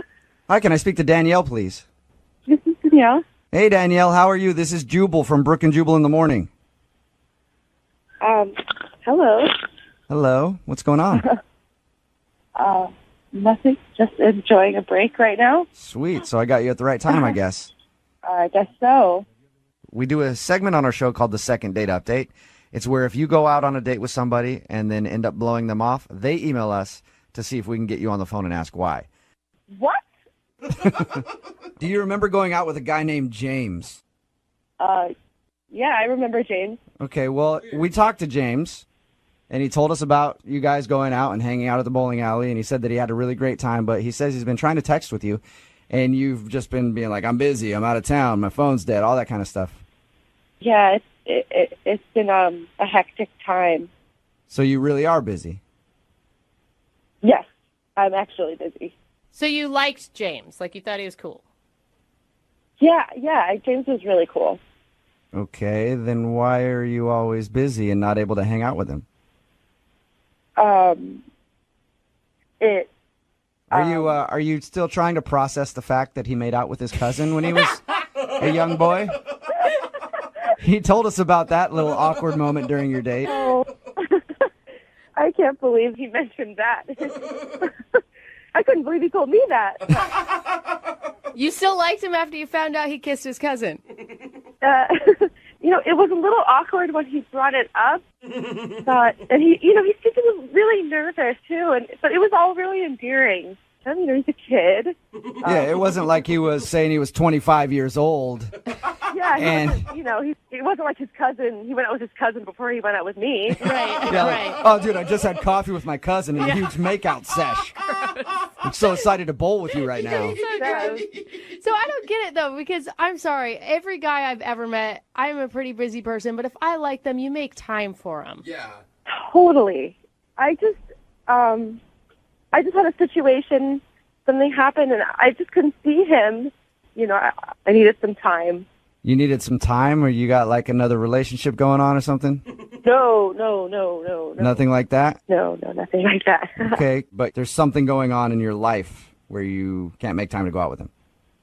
Right. I had a bit of a situation, and I just need some time before I can see him again. Okay, it sounds really shady. I'm just going to be honest. Is it shady? It's not. It's not shady. It's embarrassing. For you? For me, yes. What is it? Now we're dying to know. Yeah, I have to know now. I just need another week, at least, before I see him again. That's all. You need a week. And then, my situation will be done and over. What? It's another relationship. Your divorce is going to be final in a week. Your divorce is going to be final in a week. Is that it? No relationship. None of that. Just a little procedure that I have to have. You're getting fake boobs?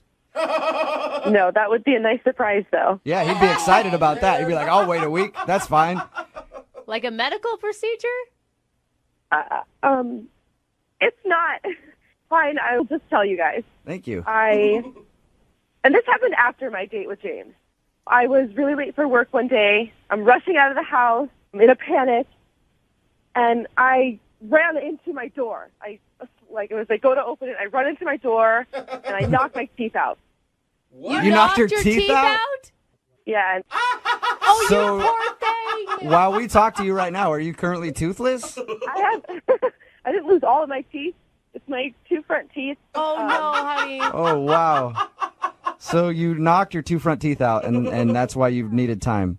Yeah, I don't need him to see me like this. I can understand that. If you go out with a girl and she's got a perfectly full set of choppers and you show up and you're like, where'd your two front teeth go? Yeah, and it's just not a story I would like to tell over and over again. Hey, he does like kissing cousins. It may be right up his alley. You never know. Instead of texting him and telling him, I'm busy, why don't you say, hey, I knocked my front teeth out and I don't really feel like going out on a date until I get those replaced. Well, I went to the dentist immediately, right after it happened. It wasn't the first thing on my mind to let him know that this happened to me. And the dentist said that I would be able to get it fixed pretty soon in the next few weeks. So I'd rather just get it fixed, get it done, so that when if I go out with James again, he's not looking at me trying to figure out what part of my tooth is fake. I would never tell a soul if I were you. I wouldn't go to work until I got it fixed. Yeah, it has not been fun. Yeah. The interesting thing about not telling anybody is that James is actually on the other line listening, Danielle. Oh, my God. Oh, God. Hey, Danielle. Oh. You could have told me that you knocked your teeth out. That's fine. It's not your fault. Oh, I can't believe that this is happening to me right now. You don't have to be embarrassed. It's fine. It's okay. I'm not judging you. It's not fine. My two front teeth are missing. I don't need anybody looking at that. Believe me, I understand. Sometimes something like that happens. You don't want to look weird and off-putting, but it's an accident. You didn't set out to knock out your front teeth by yourself. Look, I appreciate everything you said, but I just want to get it fixed. Yeah, I get it. That's fine. If you want to take the time that needs to get your new choppers in and stuff, that's fine with me. I'm just so relieved.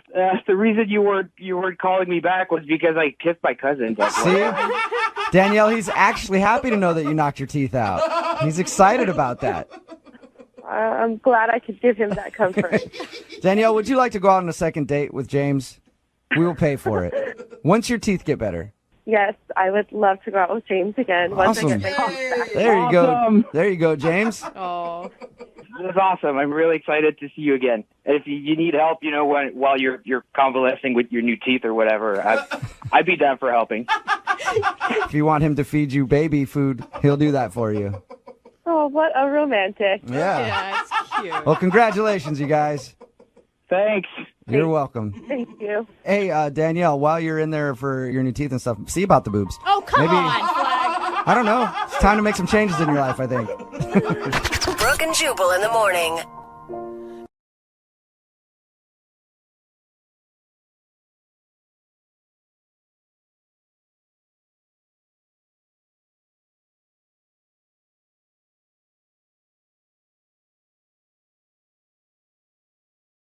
Moving 92.5. Brooke and Jubal's second date update. A guy named Kenny is on the phone for a second date update today, and he described his date as fun, successful, and very open. Oh. So either he wants us to call a person or a 24-hour bowling alley, because they are fun, successful, and they're always open. That's a good point. Kenny, are we calling a person or a bowling alley? Sadly, just a person. Oh, man. damn, all right. What's her name? Olivia. Olivia. All right, and how did you meet Olivia? We met on Tinder, and we decided to meet up at a bar, and I knew right away she was definitely different than any other woman I've ever met. Why is that? She was just so energetic, outgoing, and I guess what makes her different is she was very forward. You say that in Alright. a way that Yeah. I don't know if it's good or not. Did she take her clothes off? No. It's not like she was taking her clothes off or anything. She's just very open. Okay, what do you mean by that? Like the way you said I it. mean, we talked about everything, and I mean everything. Like, she wasn't shy. No rules. Okay, so I'm assuming you're not just like talking about politics. You're talking about everything. I'm confused what everything is. Am I missing something here? Are you implying like sexual things right now, or are you talking about like religion, future plans, and how many kids you want? I mean, both of those things were covered, and Okay. lots of other things. It was refreshing because a lot of girls are really reserved when it comes to intimacy, and especially on a first date. But she was just eager to ask about my dating history, and she wanted to tell me about hers. And, I mean, she's experienced, which, I mean, she was honest about it, so that's cool. Okay, yeah. I mean, that's cool. Yeah. Not throwing shade. It Whatever. just sounds amazing. Like a girl, a woman that knows what she wants, is attractive, is secure in whatever your history is. I mean, I think this sounds great. Yeah, plus, on top of that, she has this great job. She's a high-level executive at her startup company. Oh yeah, those people are very open. Yeah, you hear about the things they do behind closed doors. Well, I mean, it was great to hear that she's also career-oriented, so she's Yeah. not just this crazy party girl. So why do you think she's not calling you back? I don't know. I mean, it's something to do with what happened towards the end of the night. So the night started winding down, and I'm getting tired, so I'm about to say goodnight. And she says, let's go to the club and dance. And I was like, oh, I really want to, but I have to work. And she insists that I stay. And then she just grabs me by the collar and kisses me. Damn. And did you like that? I loved it. Yeah. All right, this does sound like a pretty awesome date. Right. So, of course, when she did that, I'm like, okay, let's go to the club. Yeah, you're kidding. Yeah. All right, fine. I've got another few hours to kill. I'm awake now. Right. So I got my second wind. So we go to the club, and we danced for a while, but eventually I told her, like, I just couldn't stay. I had to leave, and she asked if I could at least wait until some of her friends showed up and met her there. Yeah. So I did, and when her friends came, I mean, she just left me there. Like, no goodbye kiss, nothing. Did she have friends on the way, or she wanted to stay and like invited friends and had to wait for them? Well, no, it was just us. But then when I said I really have to go, that's when she said, okay, let me text my friends, and they'll come meet me up. Okay. And then she asked me to wait for them to show up. I said, yeah, of course. And we kept dancing, and I was pushing my limit. So she just wanted to stay out and party.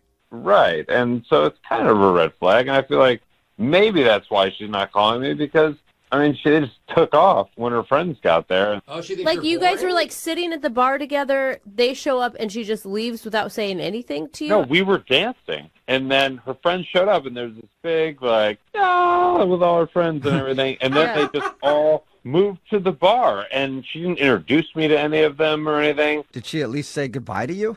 I mean, she technically said goodbye to me, but it was really quick. It was just like a wave as her friends were kind of pulling her off to the bar. And I thought, like, okay, we've been together for hours. It's not like I don't need this big special goodbye, because I'm thinking, well, I'm going to see her again. I'm excited to see her again. But that sounds like a reason you wouldn't call her back, not a reason she wouldn't call you back. Right, and I definitely don't have a reason to not call her back. She may think you're boring Yeah, because maybe. you didn't stay Yeah. out all night. Well, that's what I'm worried about, because she's awesome. And it was just this, I had to work in the morning. Yeah. But, I mean, I would love to stay out all night with her. Have you tried to call her since? I mean, I texted her a few times, and there's been no response. So I feel like if I call at this point, I start looking kind of desperate. Yeah. Have us call instead, because that's way less desperate. How many days has Right, it been? exactly. I mean, it's been 4 days now. Okay. I'm really confused about it, and I definitely want to see her again. Okay. All right. Well, play a song, and then come back and call her and get your second date update, okay? Thank you. Yep, hang on. Moving 92.5. Brooke and Jubal in the mornings. Second date update. We're in the middle of a second date update, and if you're just tuning in, this dude named Kenny is on the phone, and he wants to call Olivia. They met on Tinder and ended up going out for drinks, and he described her as being very successful, very open, because they talked about a lot of sexual things. She was blunt. And she was very blunt about her past and wanted to know about his past, and he liked that. And he said that she was just fun and outgoing. And at one point during the date, she even grabbed him and kissed him before she asked him to go dancing. He agreed to go dancing for a little while, but he had to work in the morning, so he left. And she invited her friends to come down and hang out with her. She didn't even really say goodbye to him. He just left the club, and she was like, all right, see you later. He thinks that maybe she's not calling back because he was a bit too boring for her or something like that. Kenny, do you think that maybe she met somebody else while she stayed at the club? I hope not. It sounds like she was wanting you to hang out with her all night. Right, yeah. If anything, too, I mean, it sounds like you guys had a real connection. Like, you connected on more than just a party level. I agree. I feel like we had something special. Yeah, she All right. obviously didn't, Yeah. unfortunately. Definitely not. I hope not. Yeah. All right, well, I'm going to dial her phone number right now and see if we can figure it out, okay? Okay. All right, here we go.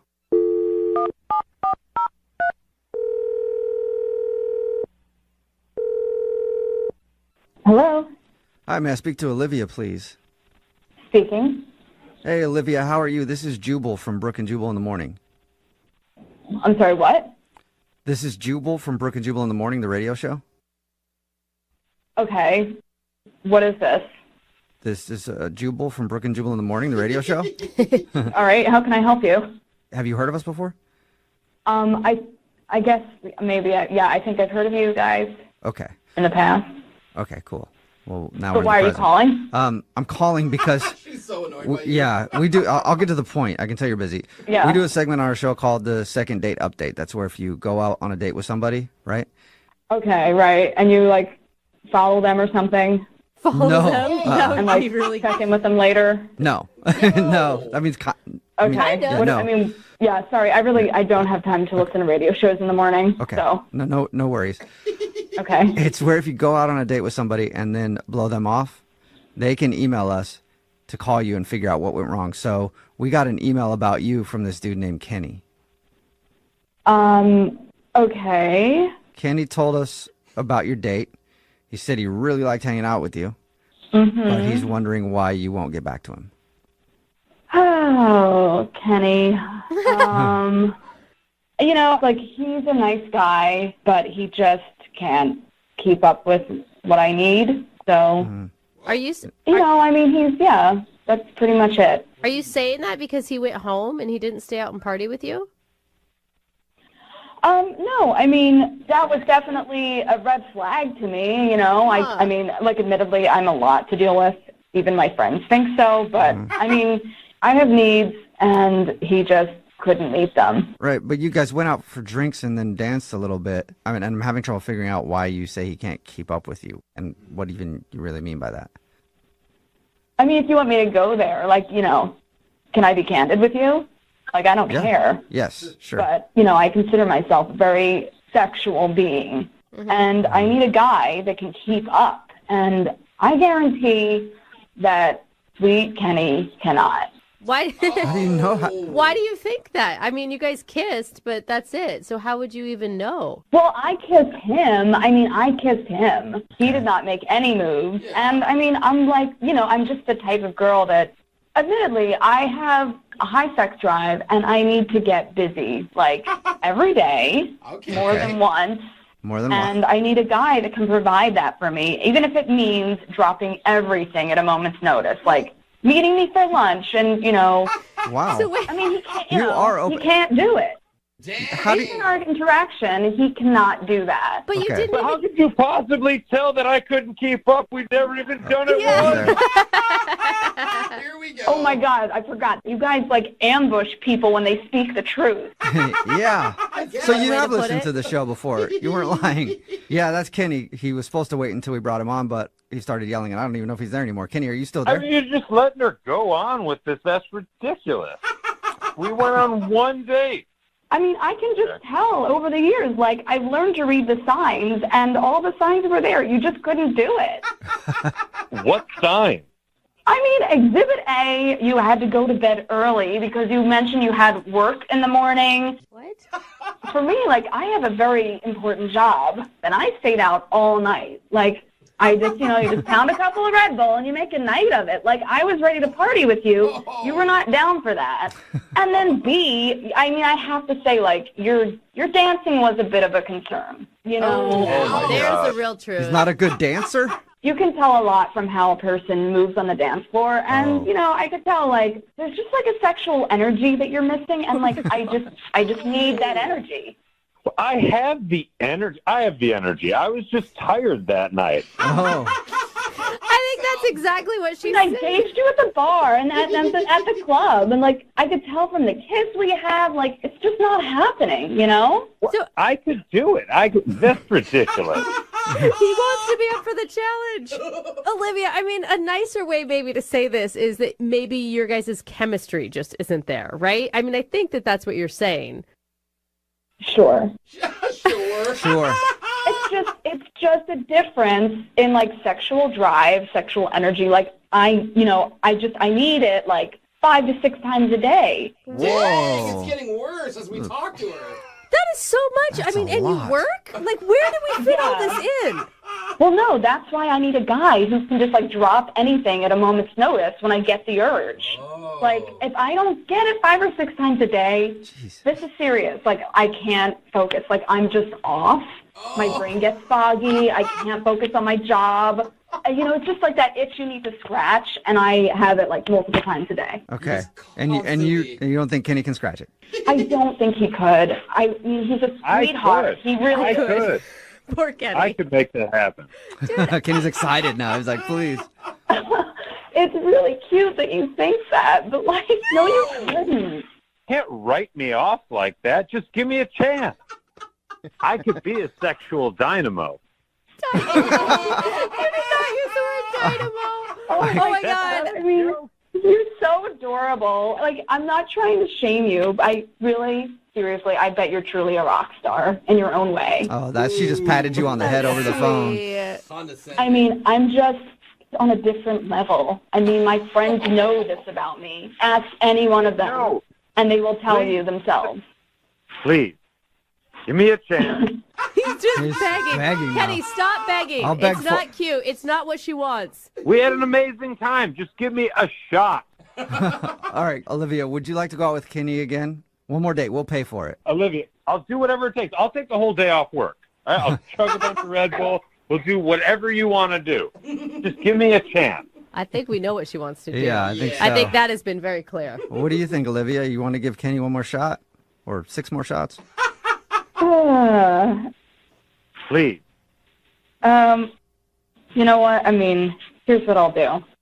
I'm feeling a little urge happening. No. So if you can meet me in 30 minutes, Oh, God. I will give you that chance. 30 minutes from right now? Yeah, a half hour, meet me, and I'll give you a chance. Seriously? You're not joking? A half hour from right now? Yeah, I'm serious. Wow. Okay. Look, I'm supposed to have this meeting. It's a conference call in 20 minutes. Oh, Oh, God. Do you see? This is what I mean, that's what I thought. Yeah, Kenny, it's a conference call. Wait, hold on. I can make this happen. Okay, text me where to meet you. Are you gonna miss the conference call and do it? I mean, I'll have my assistant take notes or something. Let's just text me the address.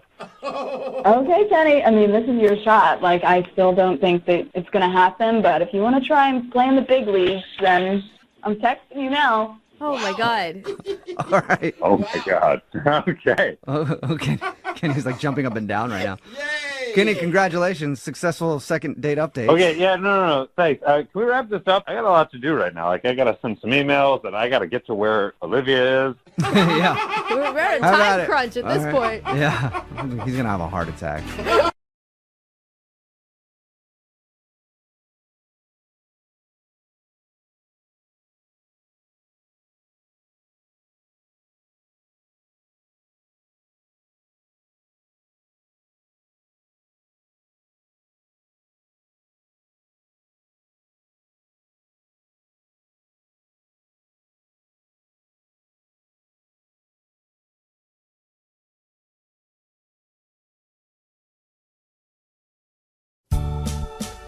Baseball games are always a good place to find love. Yeah. Especially a little kid's baseball game because, let's face it, you're not paying attention to what's going on in the field. Neither are the kids. They don't even want to be there. Most of them are by the outfield fence like picking dandelions or something. Yeah. So not a lot of action, and that's why Howard, who's on the phone for a second date today, struck up a conversation with a girl named Abby, and they ended up going out on a date, but now she's not calling him back. And even in Little League, there's no like winners and losers anymore. They don't even keep score. So Howard, I guess, won that day. Hey, I with guess. a date, but now Technically. he's got a big L because she's not calling him back. So Howard, you went from big winner to big loser. How does that feel? Not great. I mean, I'm in a big state of like, where did I go wrong here? You can't think of anything you did wrong because I feel like because your kids play on the same team, even if she didn't want to go out with you again, she'd give you a courtesy call just to keep things friendly. For her not to call you back at all, I think is bad. I mean, maybe she wants to confront me at the game about it. I don't know. That would be awkward. Yeah, it would be. Shouting at you in the stands. Who knows? All right, well, I'm going to dial her phone number right now and see why she's not calling you back, okay? Okay. All right, here we go.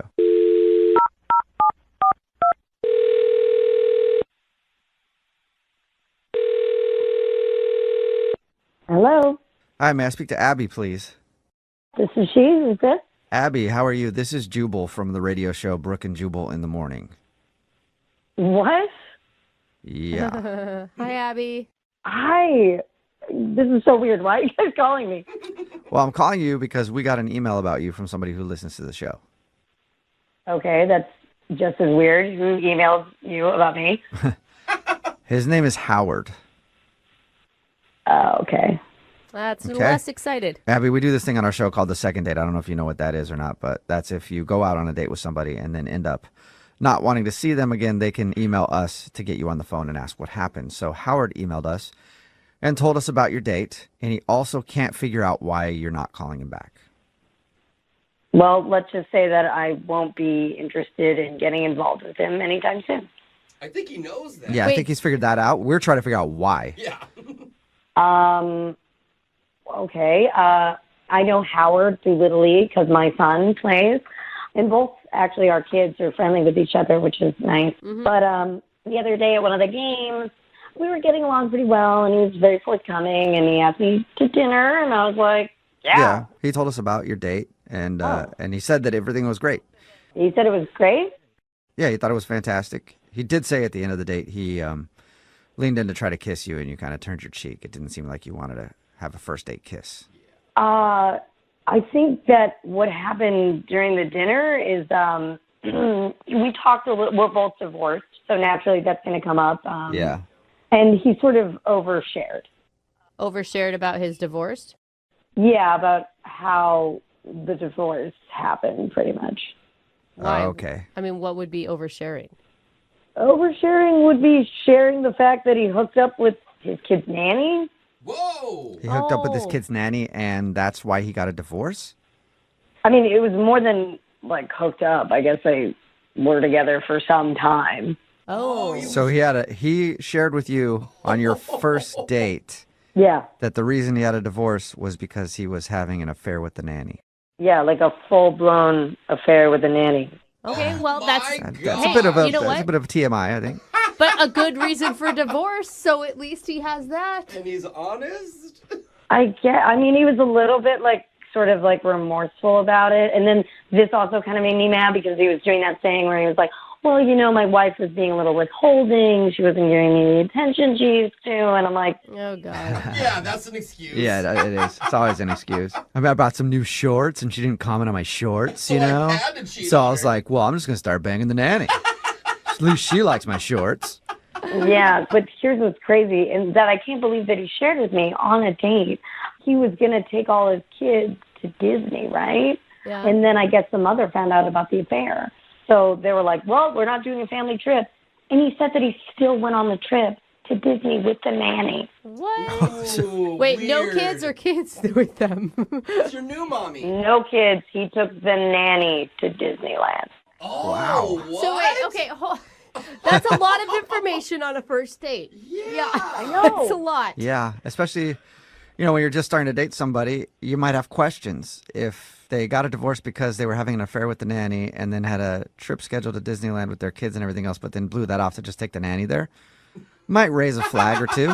Yeah. I mean, it's crazy. I can't believe that he would think that any date would be going well if that is information that I'm getting. Okay. But so, yeah, to look at the other side, though, he definitely overshared, but it was what was going on with his life. And at least he was honest about it. I don't know. I feel like he was trying to make excuses for himself, that he just sort of fell into an affair with his children's nanny. Excuse me, I have something to say here. Oh. I'm sure you do. Wait, Yeah, I've got a lot to say. what is going on right now? Abby, that's Howard. He was actually on the other line listening and wants to talk to you. What? I don't want to talk to him. It's a little too late now. Yeah, he's here. Yeah, I just got to jump in here. Abby, I really wish you would have told me that was an issue. I mean... What? Who would that not be an issue for? We were talking about our divorces. You were open. I was being open about it, and I was being truthful and honest. And, yeah, it was a mistake, but that was, a long time ago. That was nearly 2 years ago. Wait. Howard, you told me that you guys were involved for 6 months. That's a relationship, as far as I'm concerned. I don't think you understand, though. Yes, it was a mistake, but she's really hot. What? Well, there you go. I mean, yeah, that's fine then, right? Yeah. No Sure. wonder you're a man who can't control his urges. And I already told you that my marriage was not going very well. It was already falling apart, and she was there for me during that. I don't need any convincing. I mean, she sounds really hot. Oh, he's the victim. Yeah. Dude, oh my God, Howard, I was all for second chances for you, but you don't sound like you even understand what you did. Yeah. Wait, guys, you're not getting the best part of everything. She still works for him, this nanny. What? Oh, what? Howard, the nanny that you had an affair with is still your nanny? Yes, she is really, really great with the kids, but you're There not are together. many people that could be great with kids. Oh my God. I have to pick my jaw up off the floor. I cannot believe that. Can you please let me finish? Please. It is no longer a thing. She works for me, and she is in her own thing, her own relationship, and I am not a part of that. Yeah. Okay. And I really don't think it's going to happen again. You don't think? You don't think it's going to happen again, but she is hot, so And she could maybe. Pretty sure that's why she's still on the payroll, just in case she comes around again, right? Oh. Oh my God. You don't understand how hard it is to find good childcare. And I'm not just going to fire her because, I happen to have had a relationship with her for 6 months. Oh my God. I think the nanny sleeping with the husband disqualifies her Yeah. as good childcare. Yeah. That is, she's out. Whatever. I'm not firing her. I mean, she's good at her job. She's good with the kids. I'm not getting rid of her. And besides, Abby, I'm only interested in a relationship with you. That's it. Oh, that's romantic. That is romantic. Abby, Very would you like to trustworthy. go on a second date with Howard? We'll pay No, for it. are you crazy? Did you just hear that romantic comment, though? Listen, I used to bang my nanny for 6 months, but you're the one I want. It's pretty nice. Maybe instead of talking to me about a second date, you should call up the nanny. Oh. I told you, her and I are over, and it was her choice, and I respect that. Yeah. So you're not even the one that ended it. You were dumped by the nanny. Abby, are you sure? Because I think you're missing out on this one, man. I really do. Totally. Yeah. So you don't want to go out with Howard again? Hey, Howard, I do not want to go out with you again, nor do I want to sit with you at any Little League game in the future either, okay? Okay, let's keep our kids out of this, all right? Oh, yeah. Yeah, you are being a little unfair. I think you should be able to sit next to you. Listen, this whole thing got out of hand. I just want you to be able to meet this nanny and then be able Why would I meet her? to square that away. Okay, so Why would I meet her? Because then you could understand how hot she was. Exactly. Okay, I got it, yeah. Dude named Howard is on the phone for a second date today, and he said he met the girl he wants to call at a baseball game, which is probably a good place to meet somebody. You're Awesome. throwing back a bunch of beers, getting a little drunk, cursing at the players. And you meet someone else who's just yelling at the players too, and you guys just, Start heckling talk about how terrible the team is and all that kind of stuff, and then just bond. So is that what happened, Howard? Is that how you met the girl you want to call? Actually, it was at my son's Little League baseball game. Oh, okay. I know. I read your email, so I said, you're probably... Please tell me you weren't heckling. Or getting wasted. I was cheering them on. It's only positive at the Little League game. Okay. Good. You didn't say you weren't drunk, though. So I'm taking it as you were still drunk. What's her name? Who do you want to call today? What's her name? Her name's Abby. Abby, all right. And how did you meet her at the game? Have you guys known each other for a while or something? Well, we actually met at the game. Okay. I'm a single parent, and so I have 2 5-year-old twin boys, and one of which is on this team. And I've been divorced for a couple of years, and it's just been kind of difficult getting back into the dating game. Yeah. It's hard to find a nice single girl who's available. Was Abby a mom of one of the players on the team? Yeah, so she was at the game, and her kid is on the same team. And I've actually heard my kid talking about her kids at school, and, they're buddies. So you know of her. I mean, you've met her before. I had not met her before, but I knew about her kid through my kid. Okay. Were you grilling your son like, hey, 5-year-old son, is she single? Do you know? She's still married? He had no information whatsoever for me. He's not helpful in that regard at all. Yeah, teach him to be a better wingman for sure. Yeah. I thought I had an inside man, but he wasn't it. So she was at the game, and I struck up conversation with her because I had recognized her, and she was really nice. So, we were talking about, like, hey, we should get our kids together for, like, a play date or something like that. And she was like, oh, yeah, that'd be great. Awesome. But then, as the game went on, we were talking more and more. And I went out on a limb, and I was like, you know what? Forget the play date. Would you like to go to dinner or something? Let's have our own adult play date. Yeah. And she said, yeah, of course, that'd be great. Okay. So how was dinner? I'm a little rusty, and I haven't dated in a while, but I made sure that I paid for dinner. And we talked mostly about our kids because that's really the only thing that connected us in the beginning. But were you able to get off that subject at all? I mean, at some point you'd be like, okay, we're actually on a date. I can stop talking about my child now. Yeah. The conversation kind of led from that. And then whenever it kind of dwindled off, then we came back to the kid and then went in another direction. So it definitely became the base for our conversation. But it was good. We didn't stay on that the whole time. Okay. So all in all, you think the date was a success? I think so. It went really well. The only thing is when we went to leave, I was walking her back to her car, and I just don't know what to do in these situations anymore. Do I kiss her? Is that a third date thing? I don't know. But I decided to kind of go for it, and I went to kiss her, and she turned her head, and I ended up kissing her cheek.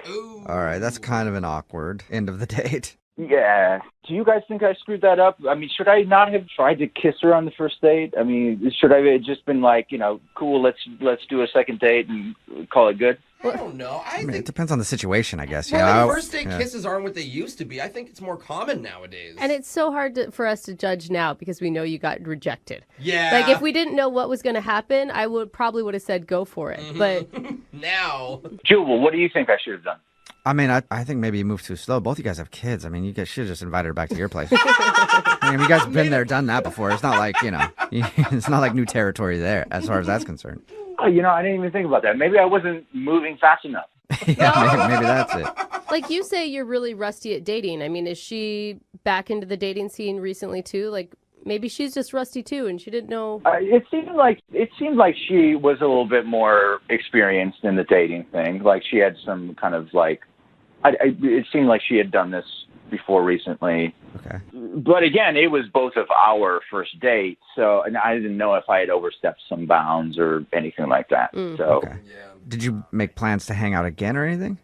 Yeah, so before she left, I was just like, do you want to get together? At least, we could do that play date with our kids. And she was like, yeah, of course, definitely. And so what's happened since?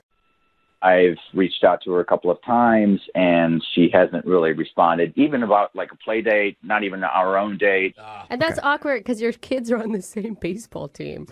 Yeah, I mean, I'm bound to see her again. Yeah. So I was hoping you guys could help me out with this because I just don't know. It's racking my brain on like how I screwed this up somehow. Okay. Well, we'll play a song and then come back and call her and get your second date, all right? All right. Thank you. Okay.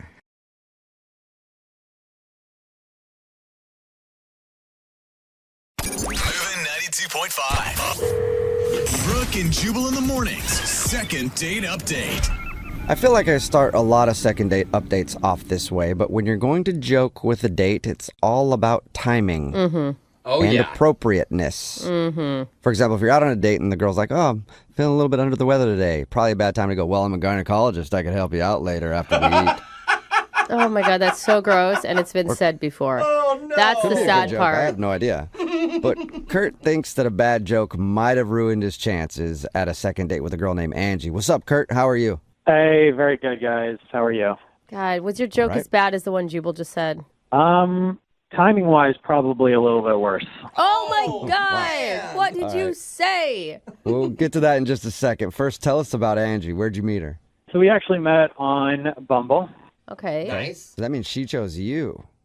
She did. Yeah. Okay. I feel like guys would go in with a lot more confidence knowing that they've been picked first, right? Absolutely. That's way different than Tinder. Yeah, definitely. I mean, and that's probably contributed to the poor choice of joking. I don't know. Oh, really? Yeah, you got too comfortable too quick. Too comfortable too quick.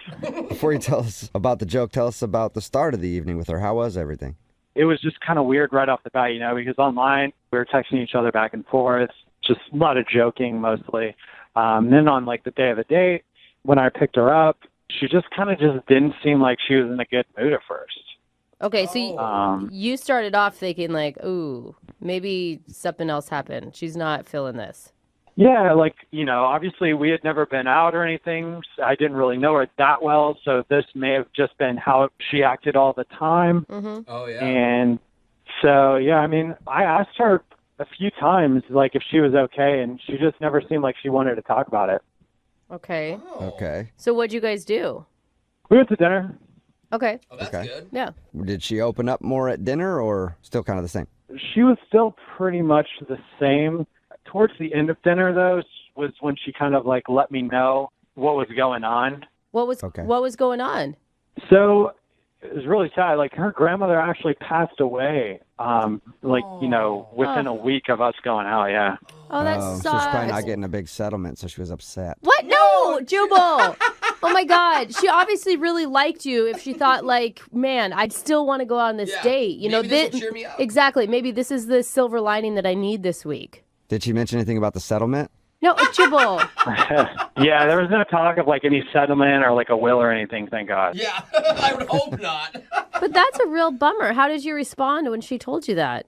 Well, I mean, this is kind of where I think I messed up. So my grandfather had actually passed away a couple months before. And, I was kind of telling her, like, I totally understand. I was like, my grandfather actually passed away recently.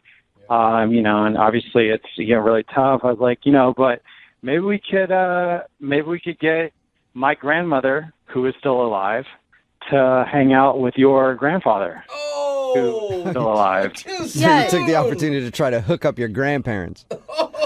And how did she take that? Well, she didn't really say anything at first, and then, she kind of started to, like, look around, so I like I quickly let her know, like, hey, I'm just joking. I'm just, trying to make you feel a little bit better. And yeah, that was pretty much Yeah. the end of the funness of the date. Especially because, like, jokes are supposed to be funny, and that's not even really funny. Yeah, I know. It was really bad timing on my part. And I wasn't thinking. I was just trying to make the situation a little bit better. Yeah. But I could see, like, if you apologize, that she should understand. I don't know, Kurt. I thought it was hilarious. So. Yeah. So how did everything end then after that? Well, pretty much it ended very shortly after that joke. Whoa. She was like, yeah, she just said she was kind of ready to go back to her house. And I took her back. I didn't try making any moves or That's good. I didn't try, obviously, kissing her or anything.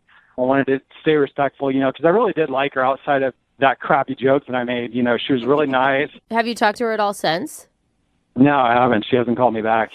Okay. I just feel like, people say awkward things in awkward moments on a date. I feel like what you said, though not funny, forgivable. Yeah. Yeah, I don't know. Like I said, I was trying to be lighthearted about it, but it obviously was maybe a little too soon. Mm-hmm. And I don't know. Yeah, she hasn't called me back. And it's kind of like surprising too, because usually girls call me back. Like I'm kind of like a part-time model. So, even if girls don't like me, they generally will, reach back out to hook up or something. Because you're attractive. You're hot, yeah. Yeah, all right. We know. At the very least, we can get her on the phone and see if you can apologize for your joke and try to get a second date. Yeah. Well, hopefully she's down to go back out with me. Like I said, I really liked her and I felt like we connected. I just, I made a joke. Okay. Well, we'll play a song and then come back and get your second date update, all right? All right, guys. Okay, hang on. Moving 92.5. Brooke and Jubal in the mornings. Second date update. Today's second date update brings up a very important question. What is the timeline on how soon you can joke about somebody's dead grandparent? I think we got to figure it out. I think we should do it by maybe the age that they were when they died. Like if they were 80, got to wait 80 days before you make a joke. It's not actually a bad rule of thumb. Yeah, or maybe just don't joke around people's dead ancestors. But I also Well, feel how like do you not, Jose? You have to at least throw a joke or two in there. Just got to make sure the timing is right. And Kurt, who's on the phone for a second date update right now, his timing was definitely not right. He went out with a girl named Angie. They went out to dinner. She was kind of a little down the whole time. And then she shared with him that she was feeling down because her grandmother had passed away recently. And then Kurt decided to make her feel better with a joke saying, hey, my grandpa passed away recently. We should totally hook our grandparents up. Now they're single. And she didn't find it very funny. And then the date ended very shortly after that. So we're about to give her a call. And Kurt, one thing we should do in this phone call is find out how old her grandma was, so we know when the appropriate time to make that joke is. Oh. Don't you think? That sounds good. No, Okay. you guys, stop bringing up the dead grandma. I think that this is your chance to apologize and maybe say what you should have said when she said that. You've had time to think about it. Do you know what your appropriate response would have been after she said her grandma kicked the bucket? I would have just said, I'm really sorry to hear that. If there's anything I could do, let me know. And then maybe change the subject. See, That's so good. God, hindsight is 20/20, isn't it? It's a much better option. All right, well, I'm going to dial her phone number right now and see if we can figure out why she's not calling you back, okay? Sounds good. All right, here we go.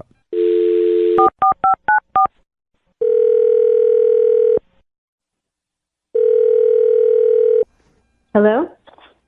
Hi, is this Angie? Yeah, who's this? Hey, what's up, Angie? How are you? This is Jubal from Brooke and Jubal in the Morning, the radio show. Oh, I'm fine. How are you? Not bad. It sounds like you might be familiar with the show. Yeah, I've heard it before. Cool. Thank you. Nice. You ever heard a second date update before? Yes, I have. Okay, wonderful. Then This is you gonna might go. be excited to know that's why we're calling today. Oh, really? Yeah. Uh-oh. Yep. That wasn't a very excited. Uh-oh. Okay, what's going on? Have you been out on a lot of dates recently? Not a lot. Uh-huh. Okay. Have you been out on a date with a dude named Kurt? Yes, I did go out with him. Cool. Any guess on who might be calling for a second date update? You just said it. I kind of told her. Well, I guess it's him, but that's kind of weird. Why is It's- it weird? It's weird.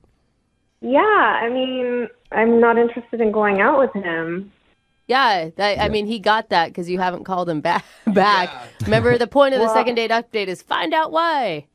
Yeah, but I guess he really didn't get it because he actually called you guys, which is weird.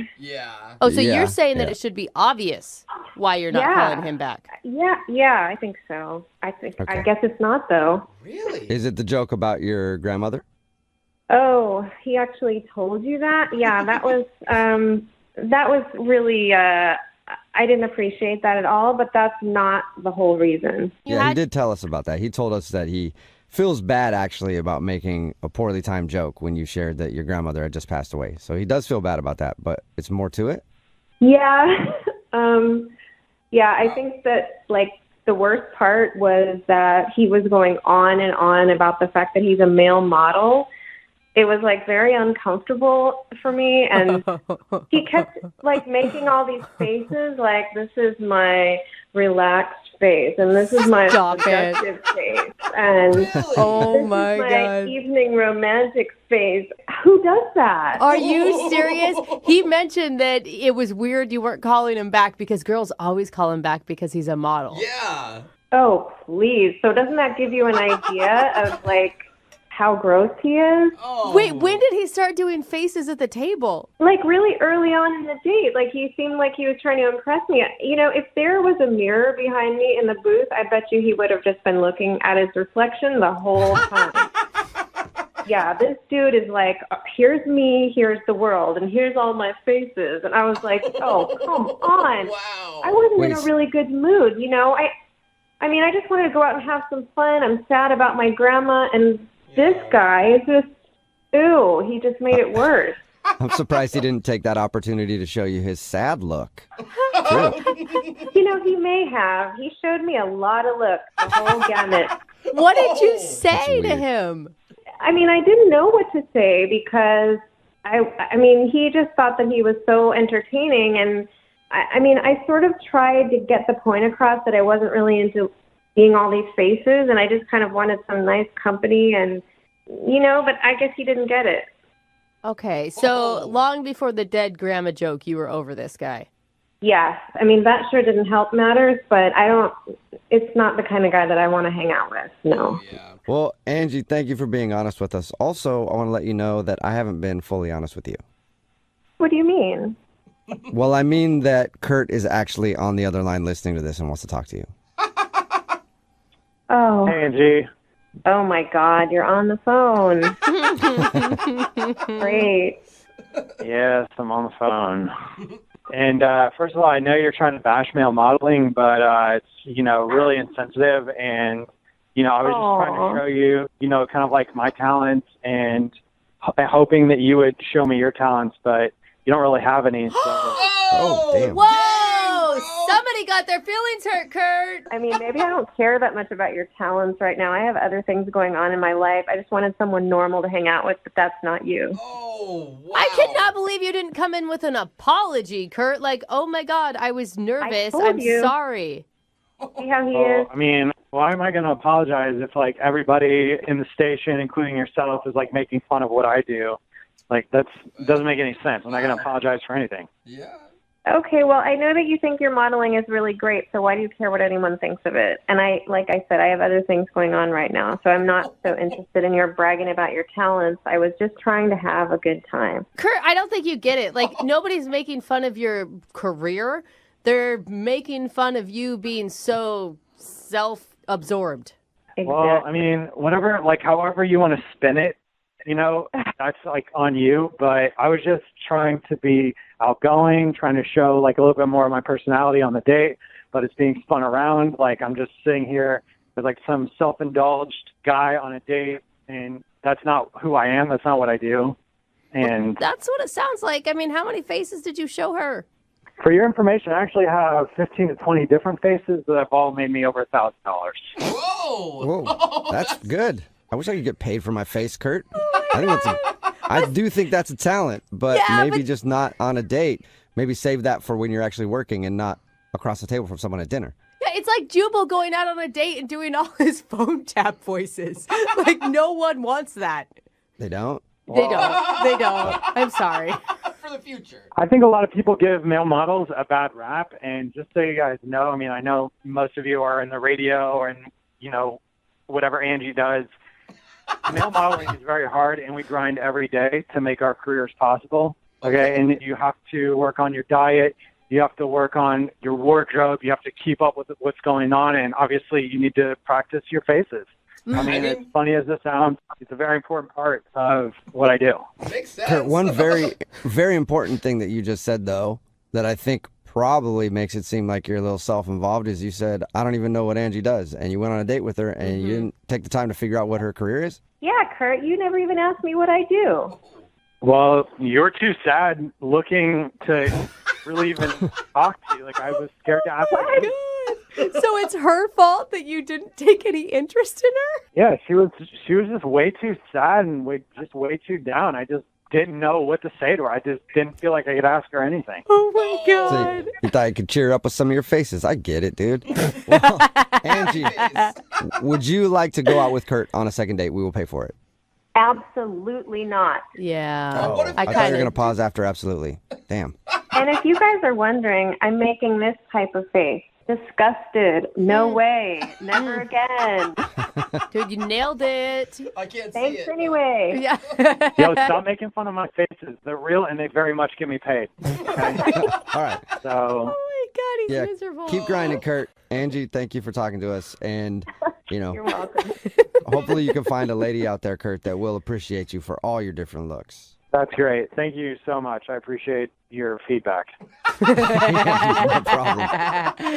Brooke and Jubal in the morning. Text in at 78592 says, I'm a model, and that dude gives us all a bad name. And that guy and maybe a few others. But anyway, if you missed today's second date update, this dude Kurt went out with a girl named Angie, and he noticed immediately that she was in kind of a weird mood, and he found out it was because her grandma had just passed away. So Kurt tried to lighten the mood by making a joke, saying that his grandpa died recently too, so maybe they should hook up his grandma and grandpa together. And the joke didn't land well, but we got her on the phone and found out it was partly the reason, but the biggest reason was because he's a male model, and I guess throughout the date he kept showing her all of his different poses.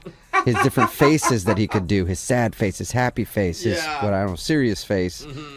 And she thought it was weird. Today was a day that I was really sad that we're just radio because I really wanted to see him visually. I know. I feel like he was giving us amazing. all sorts of angry faces at the end of that call. Well, in his defense, I'm also friends. And Jubal, you know who I'm talking about. One of my best friends is a male model. But at least my friend knows that it looks bad. He doesn't practice or do anything in front of people at all because he knows it's conceited. It's a very weird thing. He's such a good male model, you don't even know when he's putting on a face. Oh!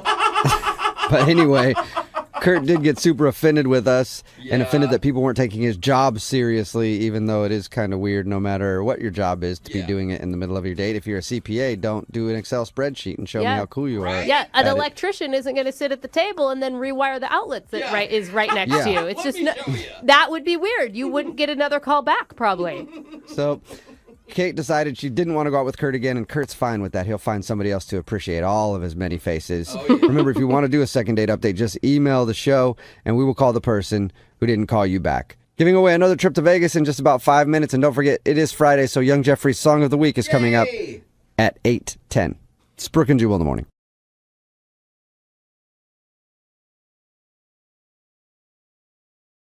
Moving 92.5. Brooke and Jubal's second date update. The guy on the phone to do a second date update today had a very awkward moment on his first date that most people can relate to. Okay. You know how when your date starts off and you accidentally run over a pedestrian? Whoa, what? Yeah, that is so awkward when that happens, isn't it? A little more than awkward. What's up, Joshua? How you doing? Hey, Brooke and Jubal. Is he calling us from jail? Because I'm pretty sure it's a felony or something. I'm not calling from prison, no. Oh, so you didn't get caught?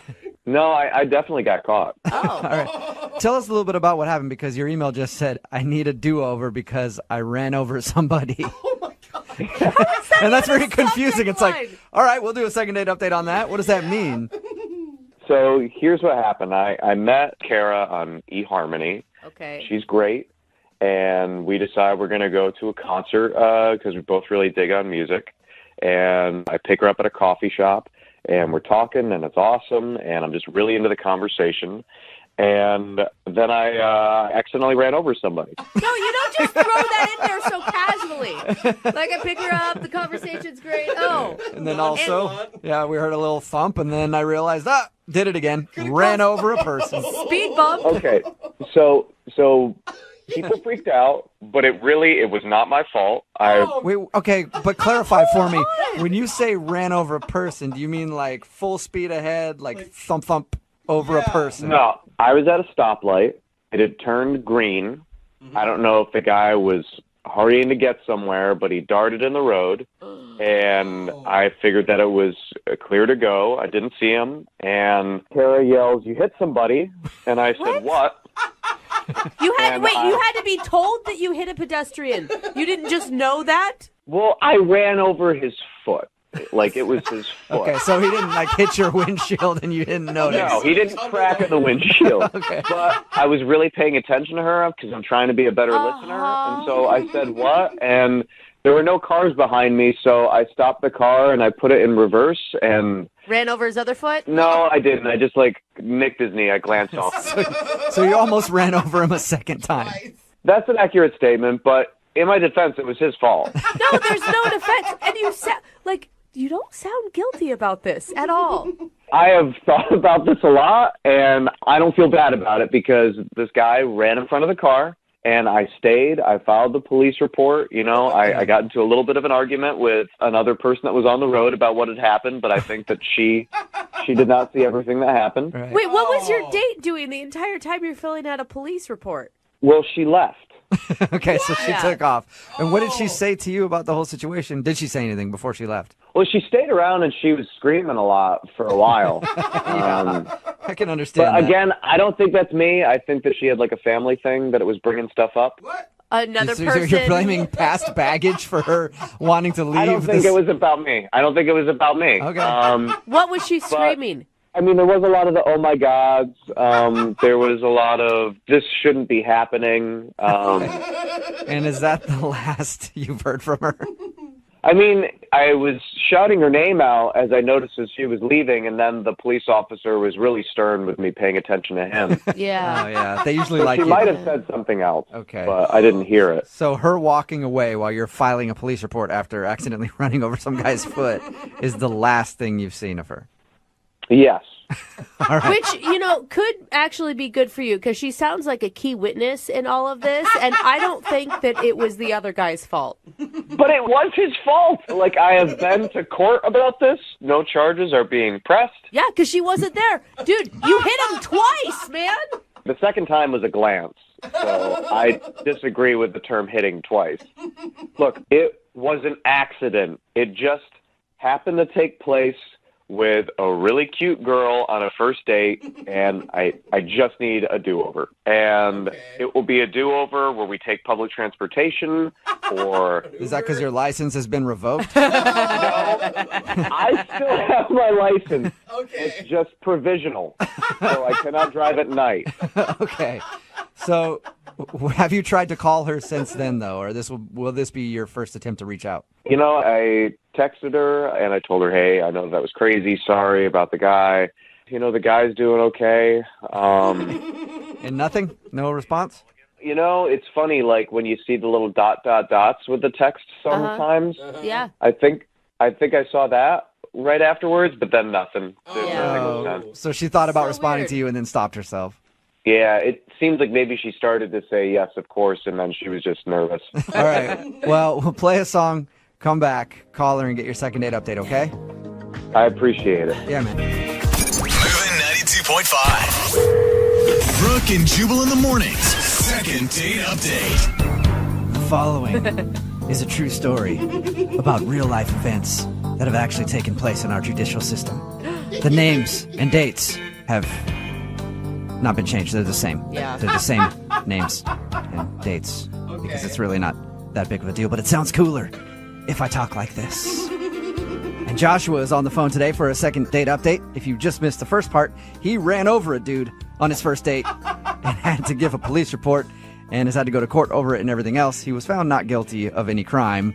He says that the guy jumped out in the crosswalk when he was not supposed to be in the crosswalk, and then he ran over his foot. And then when his date screamed, "Oh my God, you hit somebody," he reversed and sort of ran over the guy a second time. Yeah. And then his date, Kara, who we're about to call right now to figure out why she's not calling him back, even though we already kind of know, Definitely no. left while he was giving the police report, and he hasn't been able to talk to her since. Josh, I mean, do you have an idea of how to come back from this? Because I don't think it's the accident that's so much the problem. It's your nonchalant attitude about running over a pedestrian. Again, like the guy didn't tumble in front of the car and smash my windshield, and I didn't go, what? He ran in front of me, I got his foot, and then I kind of nicked his knee on the way back. All right. It wasn't like you targeted this guy out of nowhere, like, hey, hold on 1 second. This guy needs to get run over. And then put on some AC/DC or something and went after him. It wasn't like I maliciously ran over the dude. It was just an accident. All right. Well, I'm going to dial her phone number right now, okay? Okay, cool. Thank you. Thank you. Here we go.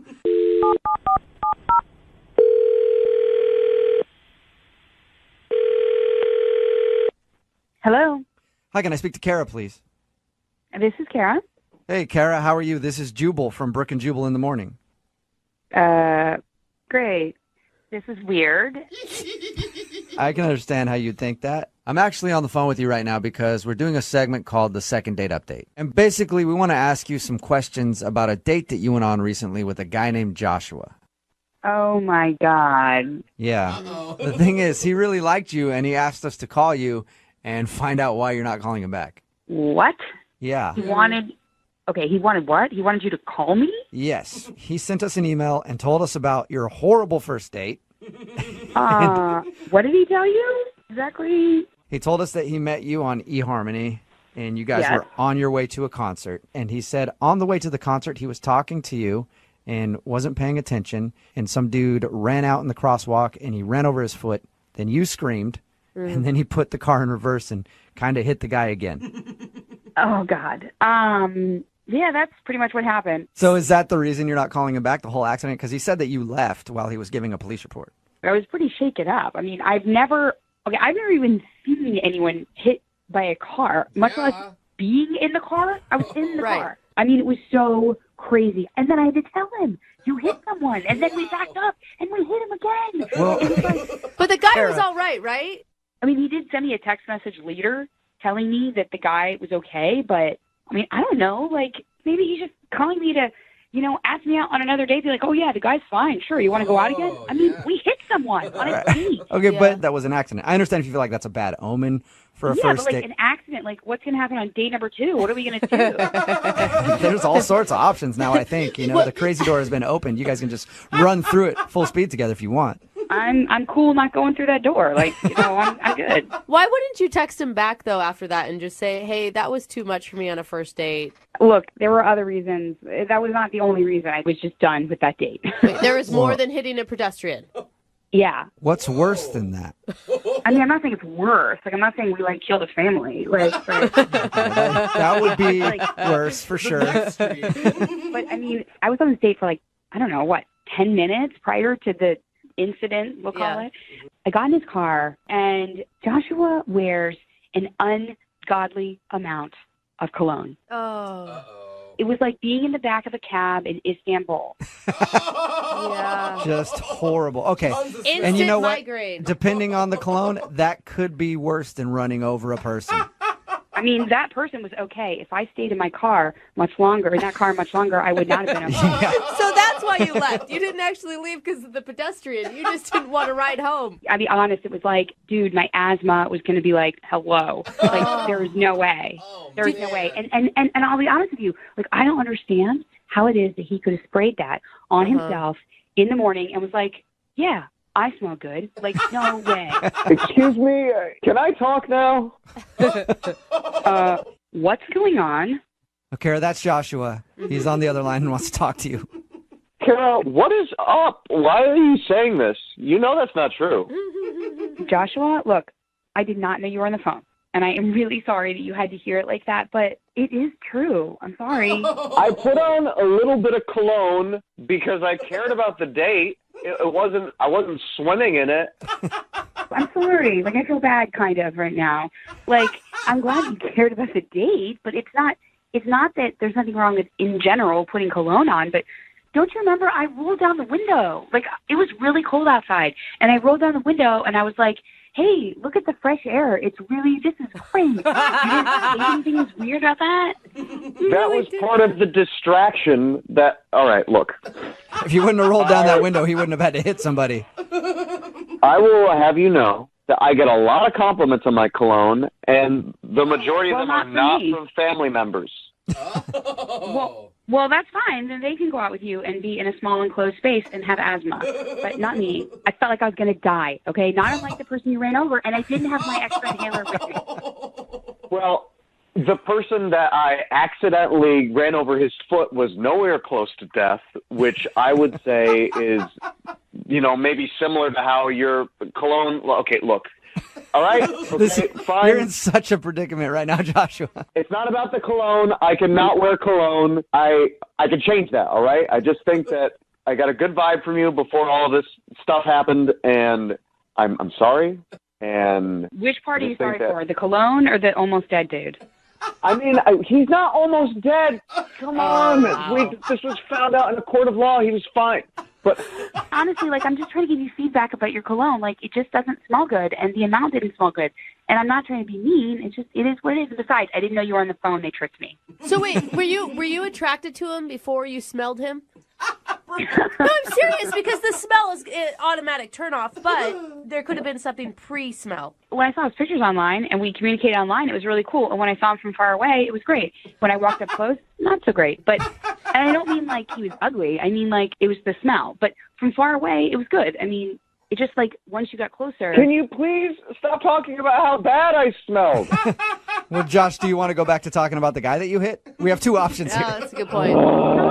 I feel like there's a door number 3 that we're not even talking about here, which is we were having a pretty good time before I hit someone. And, That's a really weird thing to say. Okay, but anyway. I know, I'm just acknowledging the elephant in the room that we've been talking about this whole time. But when it comes to the cologne, I don't need to wear any cologne. I could just wear deodorant. I could not wear deodorant. I cannot have any of that. Please wear deodorant. I don't care if you're going out with me or not. You should be wearing deodorant and none of that like natural stuff, like actual deodorant. So actual deodorant. Well, all right. How about this, I Kara? don't use crystals. I have never. Oh, okay. Okay. Let's not get into deodorant brands right now. I just want to ask Kara a question. Will you go out with Joshua one more time? You can take public transportation. He won't wear cologne, and we will pay for the date. It's a pretty Will you good go out deal. with him one more time? Kara, come on, please, just give me a second shot at this. I feel like I'm on Let's Make a Deal. We met on eHarmony. We are a great match for each other. We could end up with each other. That's right. That's the place that claims to find the perfect people. Yeah. I've seen the commercials. eHarmony never said he would hit someone in a car either. So, I mean, that would make for a weird ad campaign. But yeah, that's true. See, he's funny. So, will you give him one more shot if he doesn't wear cologne? And you guys can talk about the whole car accident thing later, but you have will to you say give him another yes. chance? okay, the thing is, it's like no cologne, not like pick another brand, like no cologne. Joshua? Like I don't trust your ability to like bathe yourself in it. If you go out with me, I promise I will not wear any cologne. I just feel like we had a good vibe before things happened. Will you do it, Kara? Okay, but if I show up and I smell anything on you, like any cologne, I'm leaving. And if your bumper is damaged or I see like blood or hair on the front of your car, we're done. I have already cleaned the car. You can't see anything on it. So, well, that's really good to know. Right. Yeah, isn't that wonderful? Good. Congratulations, Joshua. You got a second date. oh, Kara, I'm excited to see you again, and I promise you won't regret it. Unless he runs over another person. Oh, wow. Brooke and Jubal in the morning. Text in at 78592 that says, I agree. I'd rather date a murderer than a guy who had bad cologne. Oh, come on. And I think personally, I agree too. If you missed today's second date update, this guy Joshua wanted to call this girl named Kara. He wasn't getting a call back, and he figured it was because he actually ran over a dude on their first date. Yeah.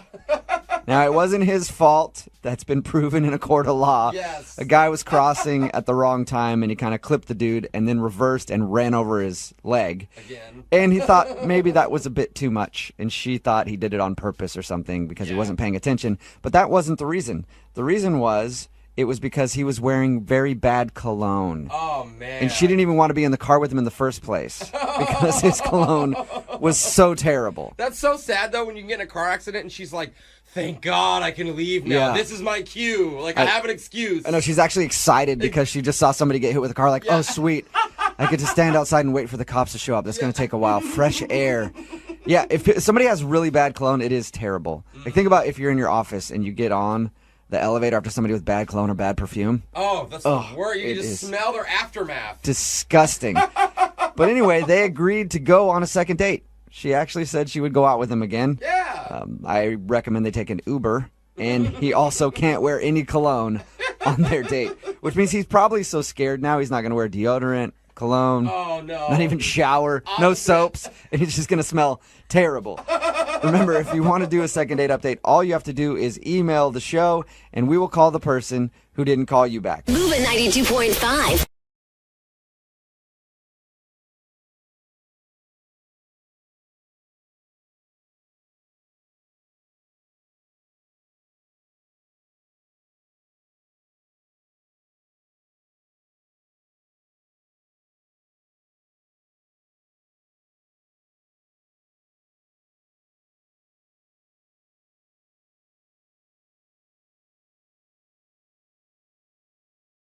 Moving 92.5. Brooke and Jubal's second date update. I will make one prediction and one prediction only about the second date update today. The guy on the phone that wants to do a second date update owns a really bad leather jacket. Really? What? That is my guess. Why do I say that? Because his email says that he met the girl that he wants us to call today at a dating mixer for one of those groups that puts together, come get drinks at a bar. Every time I've been to one of those or seen one of those, always a bunch of dudes wearing bad leather jackets. Yeah. Nick, do you own a bad leather jacket? Yeah, I do. Do you really? Do you really? I do, but I haven't worn it in a while, but yeah. Sure. That's awesome. So your email says that you met the girl you want to call today at a dating mixer. Have you been a part of this group for a while, or is this a new thing for you? It's a new thing to me. Like, I've been dating a girl for about 2 years. We broke up before the summer, so I haven't been single for a while. And the idea of a friend was like, do it. And I was like, okay. And were you nervous going into it? Oh, yeah, absolutely. Was it like a speed dating thing, or was it just hang out at a bar and try to hit on all the girls there thing? Yeah, pretty much. It was like throwing a bunch of sharks and then little minnows. Isn't that just like a normal Friday night, though? Yeah, it's just different with those things because, like I said, the leather jackets. Oh, okay, I see. So you saw your minnow. Her name is Christine, and you started talking to her. What did you like about Christine so much? Well, we figured out that we're both like 80s kids. We were both born in 84. So we had that kind of shared mentality as far as all that nostalgia and those inside jokes. You were both the year of the dragon, and it just drew you together. Yeah. Like we both grew up on like Nickelodeon. We spent about 30 minutes just singing theme songs to 80s TV shows. All right. It was hilarious. So you were like, I like Webster, and she was like, I liked Webster too, and then you guys bonded. That's cool. Right, absolutely. People in 85 just would not have gotten that. Yeah. So what did you do? Did you guys just meet that night, and now she's not calling you back, or did you actually go do a date? Because it just said in your email that you met her at this mixer, and she hasn't called you. Did you guys go out? Yeah, we went out once. My grandpa has an apple orchard out in Central Washington, so I took her out there. Well, that's a huge date. That's a lot of time to spend together. Well, I mean, we mixed it up. We took some. I mean, we talked a lot and connected, and I showed her like we have a lot of people there that work out there, and just family in general. So I feel like that's a really good date, Nick. Because it's kind of cool. It's different. You take her to an apple orchard. Girls like doing things like that, and pumpkin patches and farms. They dig that kind of thing. And then also, it makes her think maybe there's some family money involved because you can buy all that land. Multiple levels of a great idea there, Nick. I love it. Not the first thing. Jokes on her. Not a lot of money. All right. So did she seem to like the apple orchard? I thought so. I thought we really connected. I kind of explained to her I used to hang out there a lot when I was a kid, and just had a lot of memories there. And she seemed to get a lot of good feedback as far as the conversations that we were having, just the upbringing that we both had. Did she seem to enjoy herself? I think so. I felt like she did. It ended really well, and I made her dinner and everything, and she really enjoyed it. And I took her home. The only thing that got me was I dropped her off. It did give a good night kiss or anything, but that's I'm a gentleman, so I didn't want to try to push it too hard. But we hugged, and then she said she would call me back. So I tried to reach out to her, text and whatnot. I feel like she's kind of dodging me. Have you heard anything from her at all? I'll text her. She won't answer the call, so I don't want to call too much. And so I'll text her and be like, hey, you want to go grab a bite to eat or something? And she'll be like, oh, I got an appointment. Or sometimes she won't even respond, but more often than not, she's always busy. Seems like she's trying to avoid you. That's what it feels like. Is there anything that happened at all on your date or in your conversations that you could think of that might have turned her off? I don't know, man. I can't. I literally have been thinking about it because she's just so cool, and I really want to. Yeah. If I did do something messed up, I want to try to redeem myself. All right, well, play a song, come back, get her on the phone, and get your second date update. Okay? Okay. All right, man. Hang on. 92.5. Brooke and Jubal in the mornings. Second date update. Nick is on the phone with us. Today he wants us to call a girl named Christine that he met at a singles mixer. Their date included them going to an apple orchard, his family's apple orchard, and picking apples and, having a good time. He said everything was cool until she seemed a little standoffish at the end. Nick, I think I know what your problem is. What's up? Too much too soon, I think. You know what I mean?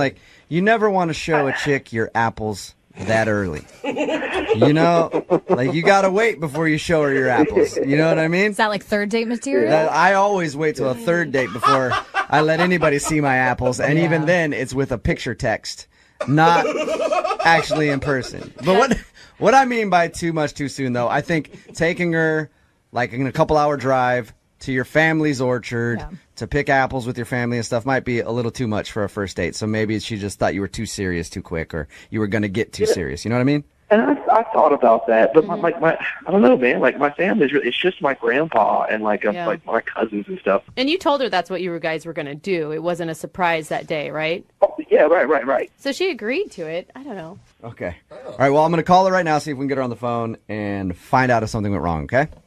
Okay.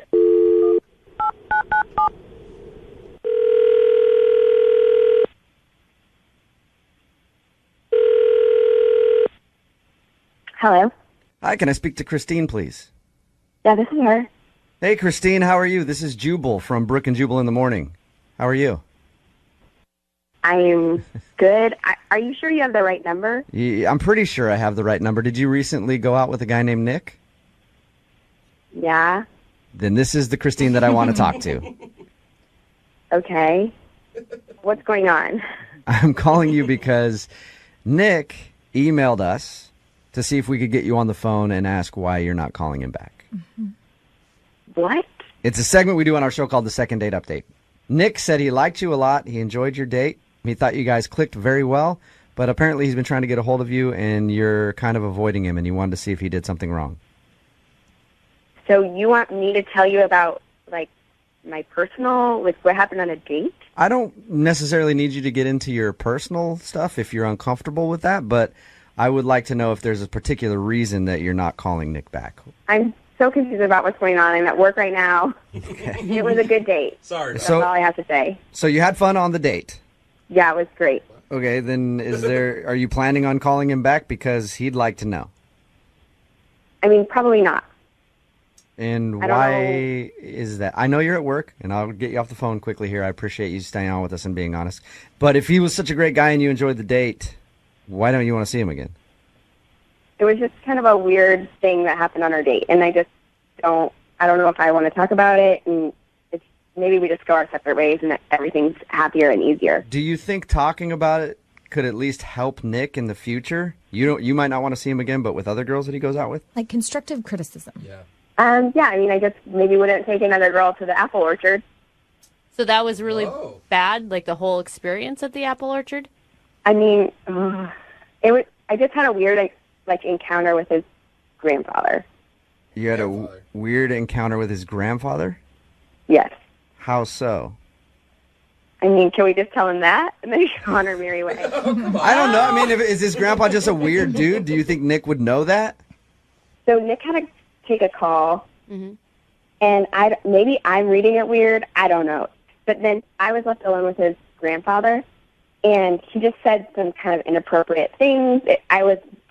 I just felt uncomfortable. His grandpa's a pervert. Am I reading into that? Is that what you're saying? I mean, I don't care how old a guy is, but if he's like, come with me and I'll show you my apple press, it's just... Maybe he was literally talking about his apple press. Yeah, do you know for sure that he was being an old perv? Or was he legitimately talking about an apple press and you took it the wrong way? No, he said it and winked at me. Oh, yeah. Hey, little lady. You know you're hanging out with my grandson, but let me show you how a real man presses apples. And we're sure that he didn't have like something in his eye or anything like that. No, because like he put his hand on my leg and kind of like caressed my knee, and I wasn't reading into it because it just was super uncomfortable, and he didn't need to do that. All right, I think as a person you can tell when somebody's Yeah. starting to like encroach on your personal space and they're getting a little too handsy, and I guess that's what he was doing. Christine, thank you for being honest. I will let Nick know that his grandpa is a pervert and not to take girls around him anymore. Or you can tell him yourself because Nick's actually on the phone. What? Christine? Hey, it's Nick. Hey, I'm super sorry about what I just said. I just was put in a super uncomfortable situation, and I mean, I don't want to embarrass you, but it was just weird. But how much are you reading into this? Like, first of all, why didn't you tell me? Like, why didn't you tell I'm me gonna when I be in the dropped you car off? and say, your grandpa hit on me. But then we could have worked it out. I could have told you, because that's just Pop, you know, that's what he does. I mean, You would have worked it out, and you would have just said, "Oh, that's fine. It's what he does." And then if we go on another date and you leave me alone with again, I mean, it started with a leg thing, and I don't want it to go any further. And I understand that. I get that. It's just he's 82 years old, so sometimes he doesn't. Like he's older, so he doesn't think about these things. And I mean, that's a little inappropriate. I mean, I'm sorry that I said those things about him, but like, what if I took you to like volunteer at a senior citizen center and some lady was like touching you uncomfortably? I don't think that would go over well, and I wouldn't just brush it off. is this lady your grandma that you would like? Because I would tell you if it was someone you're related to, if it's a random person. I mean, I just think it's easier if we go our separate ways. I don't want to have to be put in that situation ever again. Don't you feel like you're blaming him for something that he didn't do? I mean, I'm not blaming him. I just don't ever want to be in that situation again.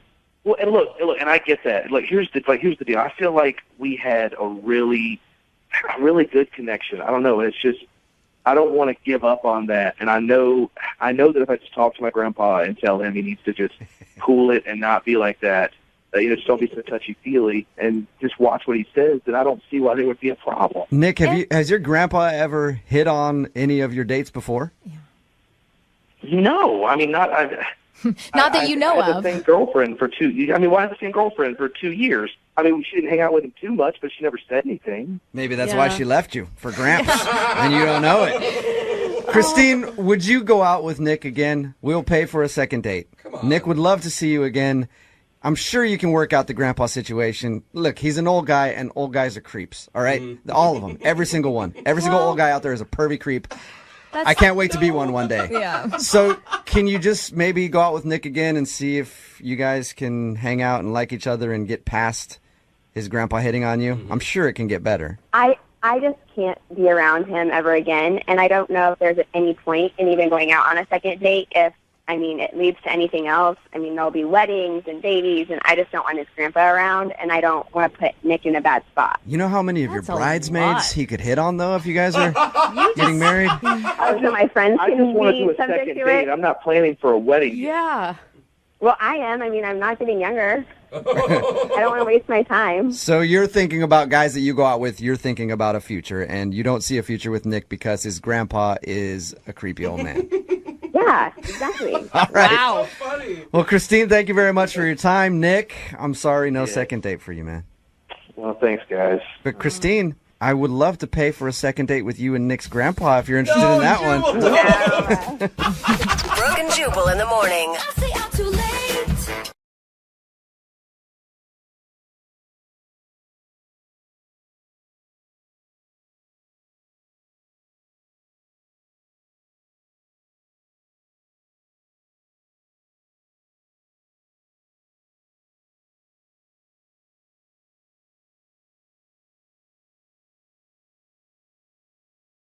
Moving 92.5. Brooke and Jubal's second date update.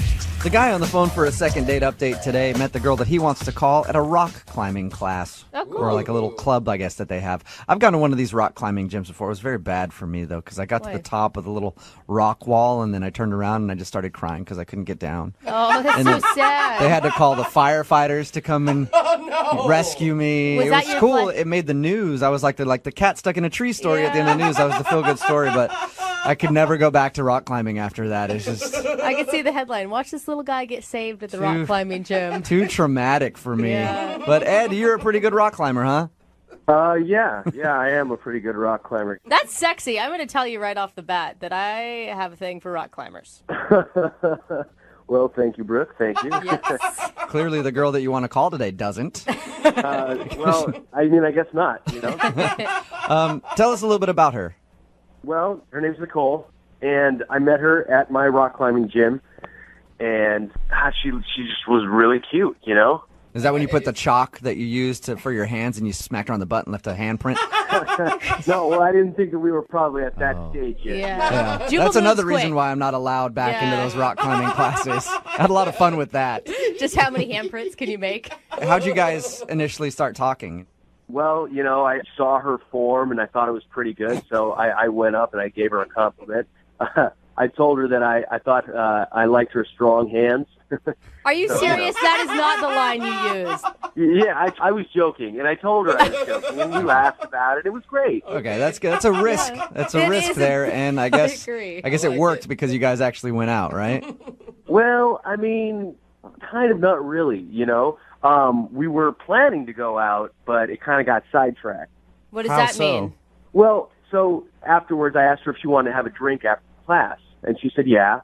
So we were going to go out, but, you know, I was kind of smelly after class, and, you know, she had built up a workout too, so, like, we needed to shower, but my place was all on the other side of town, so she said that I could, you know, come over to her place and shower, and so we went over there. Wow. That's So nice. She offered for you to go to her place and shower on the first time she met you.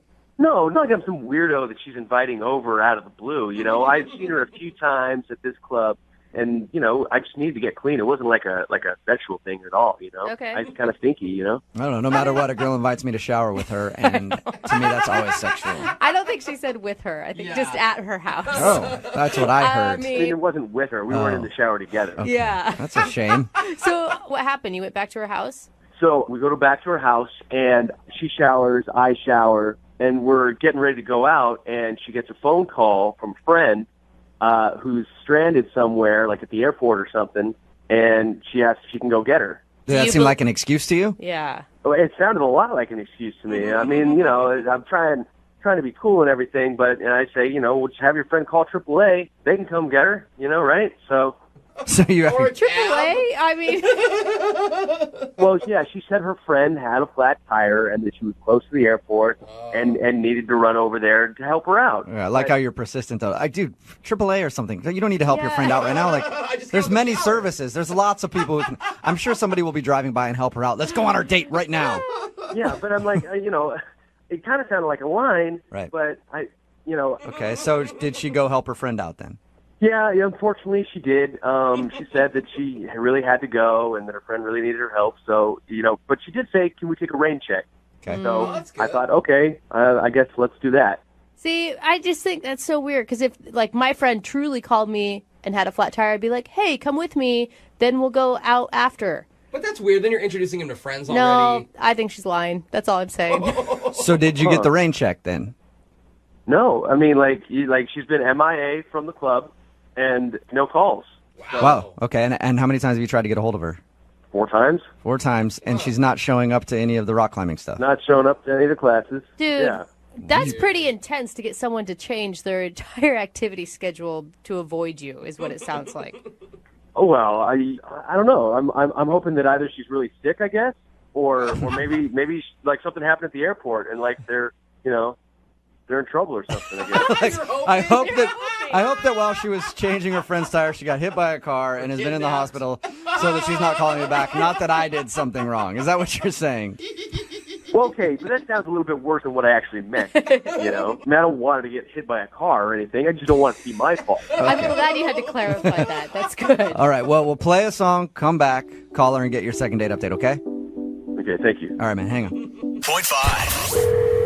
Brooke and Jubal in the mornings. Second date update. Hey, Ed? Yeah. Well, I know you're on the phone to do a second date update, but I have something that just came up, and I'm not going to be able to do it. A buddy of mine, his bike tire popped, so I got to go help him out, okay? Oh, you're joking, right? No, he's real close to his house. He's like 10 blocks away from his house, but I feel like I need to help him out. So let's just take a rain check on this whole second date update thing, okay? Ha-ha. You can't call AAA? He's like, ha-ha. All right. And the reason that I'm saying that to Ed is because Ed wants us to call a girl named Nicole today. They met at a rock climbing group. After the rock climbing class one day, they agreed to go out, but they had to shower, so they went back to her place to shower. After they were done getting ready, she said, hey, something just came up. One of my friends has a flat tire or something, and I have to go help them. So we think that's an excuse that she made up to get out of the date, because since then she hasn't talked to him. She hasn't even shown up to the rock climbing class, which makes me think that you must have done something really bad, Ed. Yeah. Well, I don't know what it was, if I did, Did you do anything weird in the shower, like make any strange noises Terrible or use singer. her expensive shampoo without permission? Because that stuff costs a lot. No, I just took a shower. Okay. All right. Well, I'll dial her phone number right now, see if we can get her on the phone and find out what happened, okay? Thanks, guys. Who knows? Maybe she's still by the side of the road helping her friend out with that tire. It just took him a while to figure out how to change one. It's been weeks. It's About no big 2 deal. weeks now, but here we go.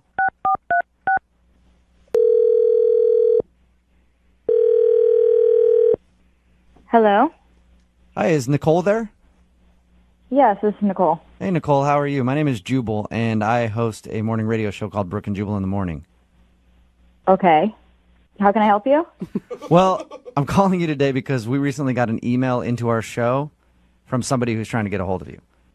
Someone trying to get a hold of me? Yeah. Apparently they've tried to call you a bunch, and you're not responding to them, so they asked if maybe we could get you on the phone. Oh. Okay, I'm sorry. I'm a little confused.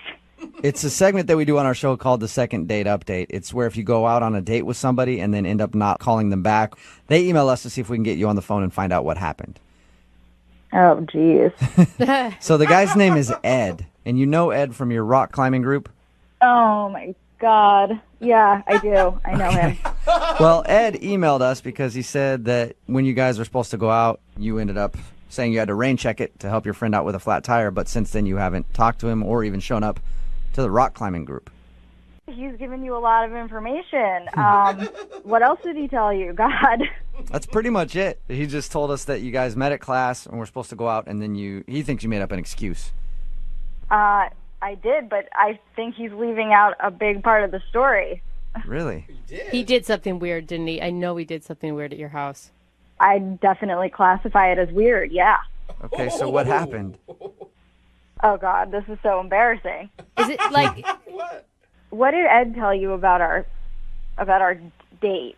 He said that you guys were at your rock climbing class, and then after you were supposed to go somewhere, so you went back to your house to shower, and then you got out of the shower and said that your friend had a flat tire that you had to go help her, and then that was it. Okay, well, there's definitely a part left out of that story. I was in the shower. I took a shower first, and I hear a knock on the door, and he yells through the door, "Hey, do you have another bathroom?" And I'm like, "No, sorry, give me 2 minutes, I'll be right out." So I finish showering quickly, and I come out of the bathroom, and I'm like, "Okay, it's ready now." And he's like, "Great, thanks." So he's showering, and I'm just waiting for him. I get dressed, I get ready, put some makeup on, and I went to the kitchen to get a glass of water, and I'm smelling something weird at the sink. So I investigated, and I put my nose closer to the sink, and I'm smelling urine coming from my sink. You smelled pee in your sink. Yeah, like really strong, really strong. No mistaking. Are you saying that you think he peed in your sink? Absolutely. I mean, why would he knock on the door, ask me if I have a bathroom, and then mysteriously my sink smells like pee? Oh my God! You think he had to go so bad that he urinated in your kitchen sink? I don't think anybody has to go that bad that they have to urinate in someone's sink that has dishes in it. Oh, and it had dishes in it too. He didn't even move him out if he was going to do that? Did you ask him about this? No, I mean, he obviously did it, and I'm like gagging. I had to get out of this, so I made up an excuse that a friend needed my help. Are you sure you didn't have like anything in your sink that could have smelled like urine and you just didn't remember like old food or something? I'm absolutely sure. Water glasses do not smell like urine. That is crazy. Why would you do that? Well, I guess that's understandable then why you don't want to call him back if you think that he peed in your sink. It's so disgusting. I mean, really? But why wouldn't you just tell him? Why do you make up the excuse of rain checking? Like, it'd be embarrassing to him, not to you. I just wanted to get him the out of my house, and I'm never going to see this guy again, so why did it matter? Yeah. Well, unfortunately for you, you are going to talk to him again because he's actually on the other line listening and wants to talk to you right now. Nicole, look, I don't know what you thought you smelled, but I did not pee in your sink. There's no way. Ed, it is unmistakable. There's no one else there. I mean, do you have a cat? I mean, maybe the cat went in there. I don't have a cat. Why would I do that? I don't know, but 1 + 1 = 2. You asked if I have another bathroom, and then suddenly my sink smells like pee. Well, you know, Nicole, I don't know what else to say. I mean, like, yeah, maybe someone else peed in your sink. Because, I mean, it wasn't me, Nicole. It's been happening a lot. There's been a rash of people just breaking into places and peeing in sinks. And then leaving. Yeah. So you're trying to tell me that in the 2 minutes that I was in the shower, someone knocked on the door and said, I have to pee really bad. And you were like, hey, why don't you pee in this girl's sink? No. I mean, I didn't see anybody. But, I mean, like, you know, maybe like during the day or something, somebody peed in there. I mean... Ed, come on. You have to stop with the bullshit. Just be a man and fess up. I mean... I don't have a roommate, I don't have a cat. No one pee burgled me. It was you. So just admit it. I mean, come on. Well, okay, so I went a little, but... Oh my gosh, Ed! Why wouldn't you go outside? You're a dude, man. It doesn't matter if it's a little or a lot. Like, any amount of pee in my sink is not okay. And I ran the hot water after. Look, I mean, I'm really sorry, but it was a lot longer than 2 minutes, you know, Nicole. There were dishes in my sink. Look, you know, I don't know if this makes it any better or whatever, but, like, I didn't pee on your water glass. Like, I moved it to the side and then moved it back. But, I mean, I didn't pee on it. But the sink still smelled like pee, and then you put the dishes back in it, and it's like splashed all over them. Well, I mean, I figured you might notice that the dishes were moved. That is so gross, Ed. What was going through your head that said sink? Sink is the best option right now. Had to pee. Look, I mean, you know, you can sit there and judge, but I mean, like, you don't know what I was going through at the time. Like, I had 2 big bottles of Gatorade on the way over there, and she doesn't have anywhere else to go. I mean, she doesn't have any plants or anything like that. I mean, who doesn't have plants in her house? Come on. If it were my place, I'd prefer you choose the sink over peeing in my plants, but that's just me. You are so disgusting. I cannot believe this really happened. Well, I didn't know what else to do. I mean, there was a lot of pressure going on there. You couldn't wait 2 minutes. You're a grown man. It was longer than 2 minutes, Nicole. Look, I'm really sorry. And I'm sorry I didn't tell you that I peed in your sink. And I'm sorry that I peed in your sink. But I really liked you, you know, and I was having a good time. And you did say that you wanted a rain check. So I am hoping that you'll give me a second chance. Hey, Nicole, would you like to go out with Ed again? We'll pay for a second date. Yeah. No way. Not a Nicole, chance. we're going to pay for it. Yeah, see? Neither one of you have to come out your pockets at all. We'll pay for the date, I Nicole. don't think that's a big sell, Ed, for a girl. It's not. It's so disgusting. I can't even look at you. Come on. I mean, like, I'm sure if you could, like, put yourself in that situation, like, what would you do? I mean, maybe you would go in the sink, too. You're just gross. There's no way in hell we're going out on a second date, any date, first date. Mm-mm. All right. Well, thank you, Nicole. I appreciate your time. Yeah. And Ed, I hope you learned a lesson about peeing in people's sinks. I can't believe that has to be a lesson someone learns. Have we learned it? Yeah, I have learned it. All right, that's good. good. Yep, no more peeing in people's sinks. You know, for the record, guys, like, this is probably the first time this has ever really happened to me. It's probably the first. You're not even sure if it's the first time. Brooke and Jubal in the morning. Actually, really surprised by the reaction from today's second date update. A lot of people texting in at 78592, and their reaction is strange to me. If you didn't hear it, Ed wanted to call this girl named Nicole, who wasn't calling him back. We found out that she wasn't calling him back because they did a little rock climbing, went back to her place to shower before they went out on their date. And while she was in the shower, he had to go to the bathroom and ended up peeing in her sink, and she could smell it when she went to go get a glass of water or something, so she didn't want to go out with him again. But everybody that's texting in at 78592 seems to be on board with this guy. Like, what's the big deal? I figured people were going to rip him, but they're all ripping her for being prissy. Somebody texted in at 78592 and said, I pee in my sink all the time, and I'm a girl. That's so weird. Why would Which is you do awesome. that? Yeah, that's And talented. there was a plumber that texted in that says, well, he should have rinsed out the pee trap. That loop that's under the sink, that's where he went Yeah. wrong. Because you have time for that while someone's showering. Somebody else texted in at 78592 said, what's her deal? There's really not much of a difference between sink and the toilet. Yeah. It all goes to the same place. She needs to chill out. Anyway, they decided not to go on a second date because he peed in her sink and she was disgusted by it. Again, she should probably take him up and go out on the date because apparently it's not a big deal if you pee in somebody else's sink. Apparently, people are okay with washing their dishes in a toilet because Yep. there's not a difference to them. Not at all. Remember, if you want a second date update, all you have to do is email the show and we will call the person who didn't call you back. Moving 92.5.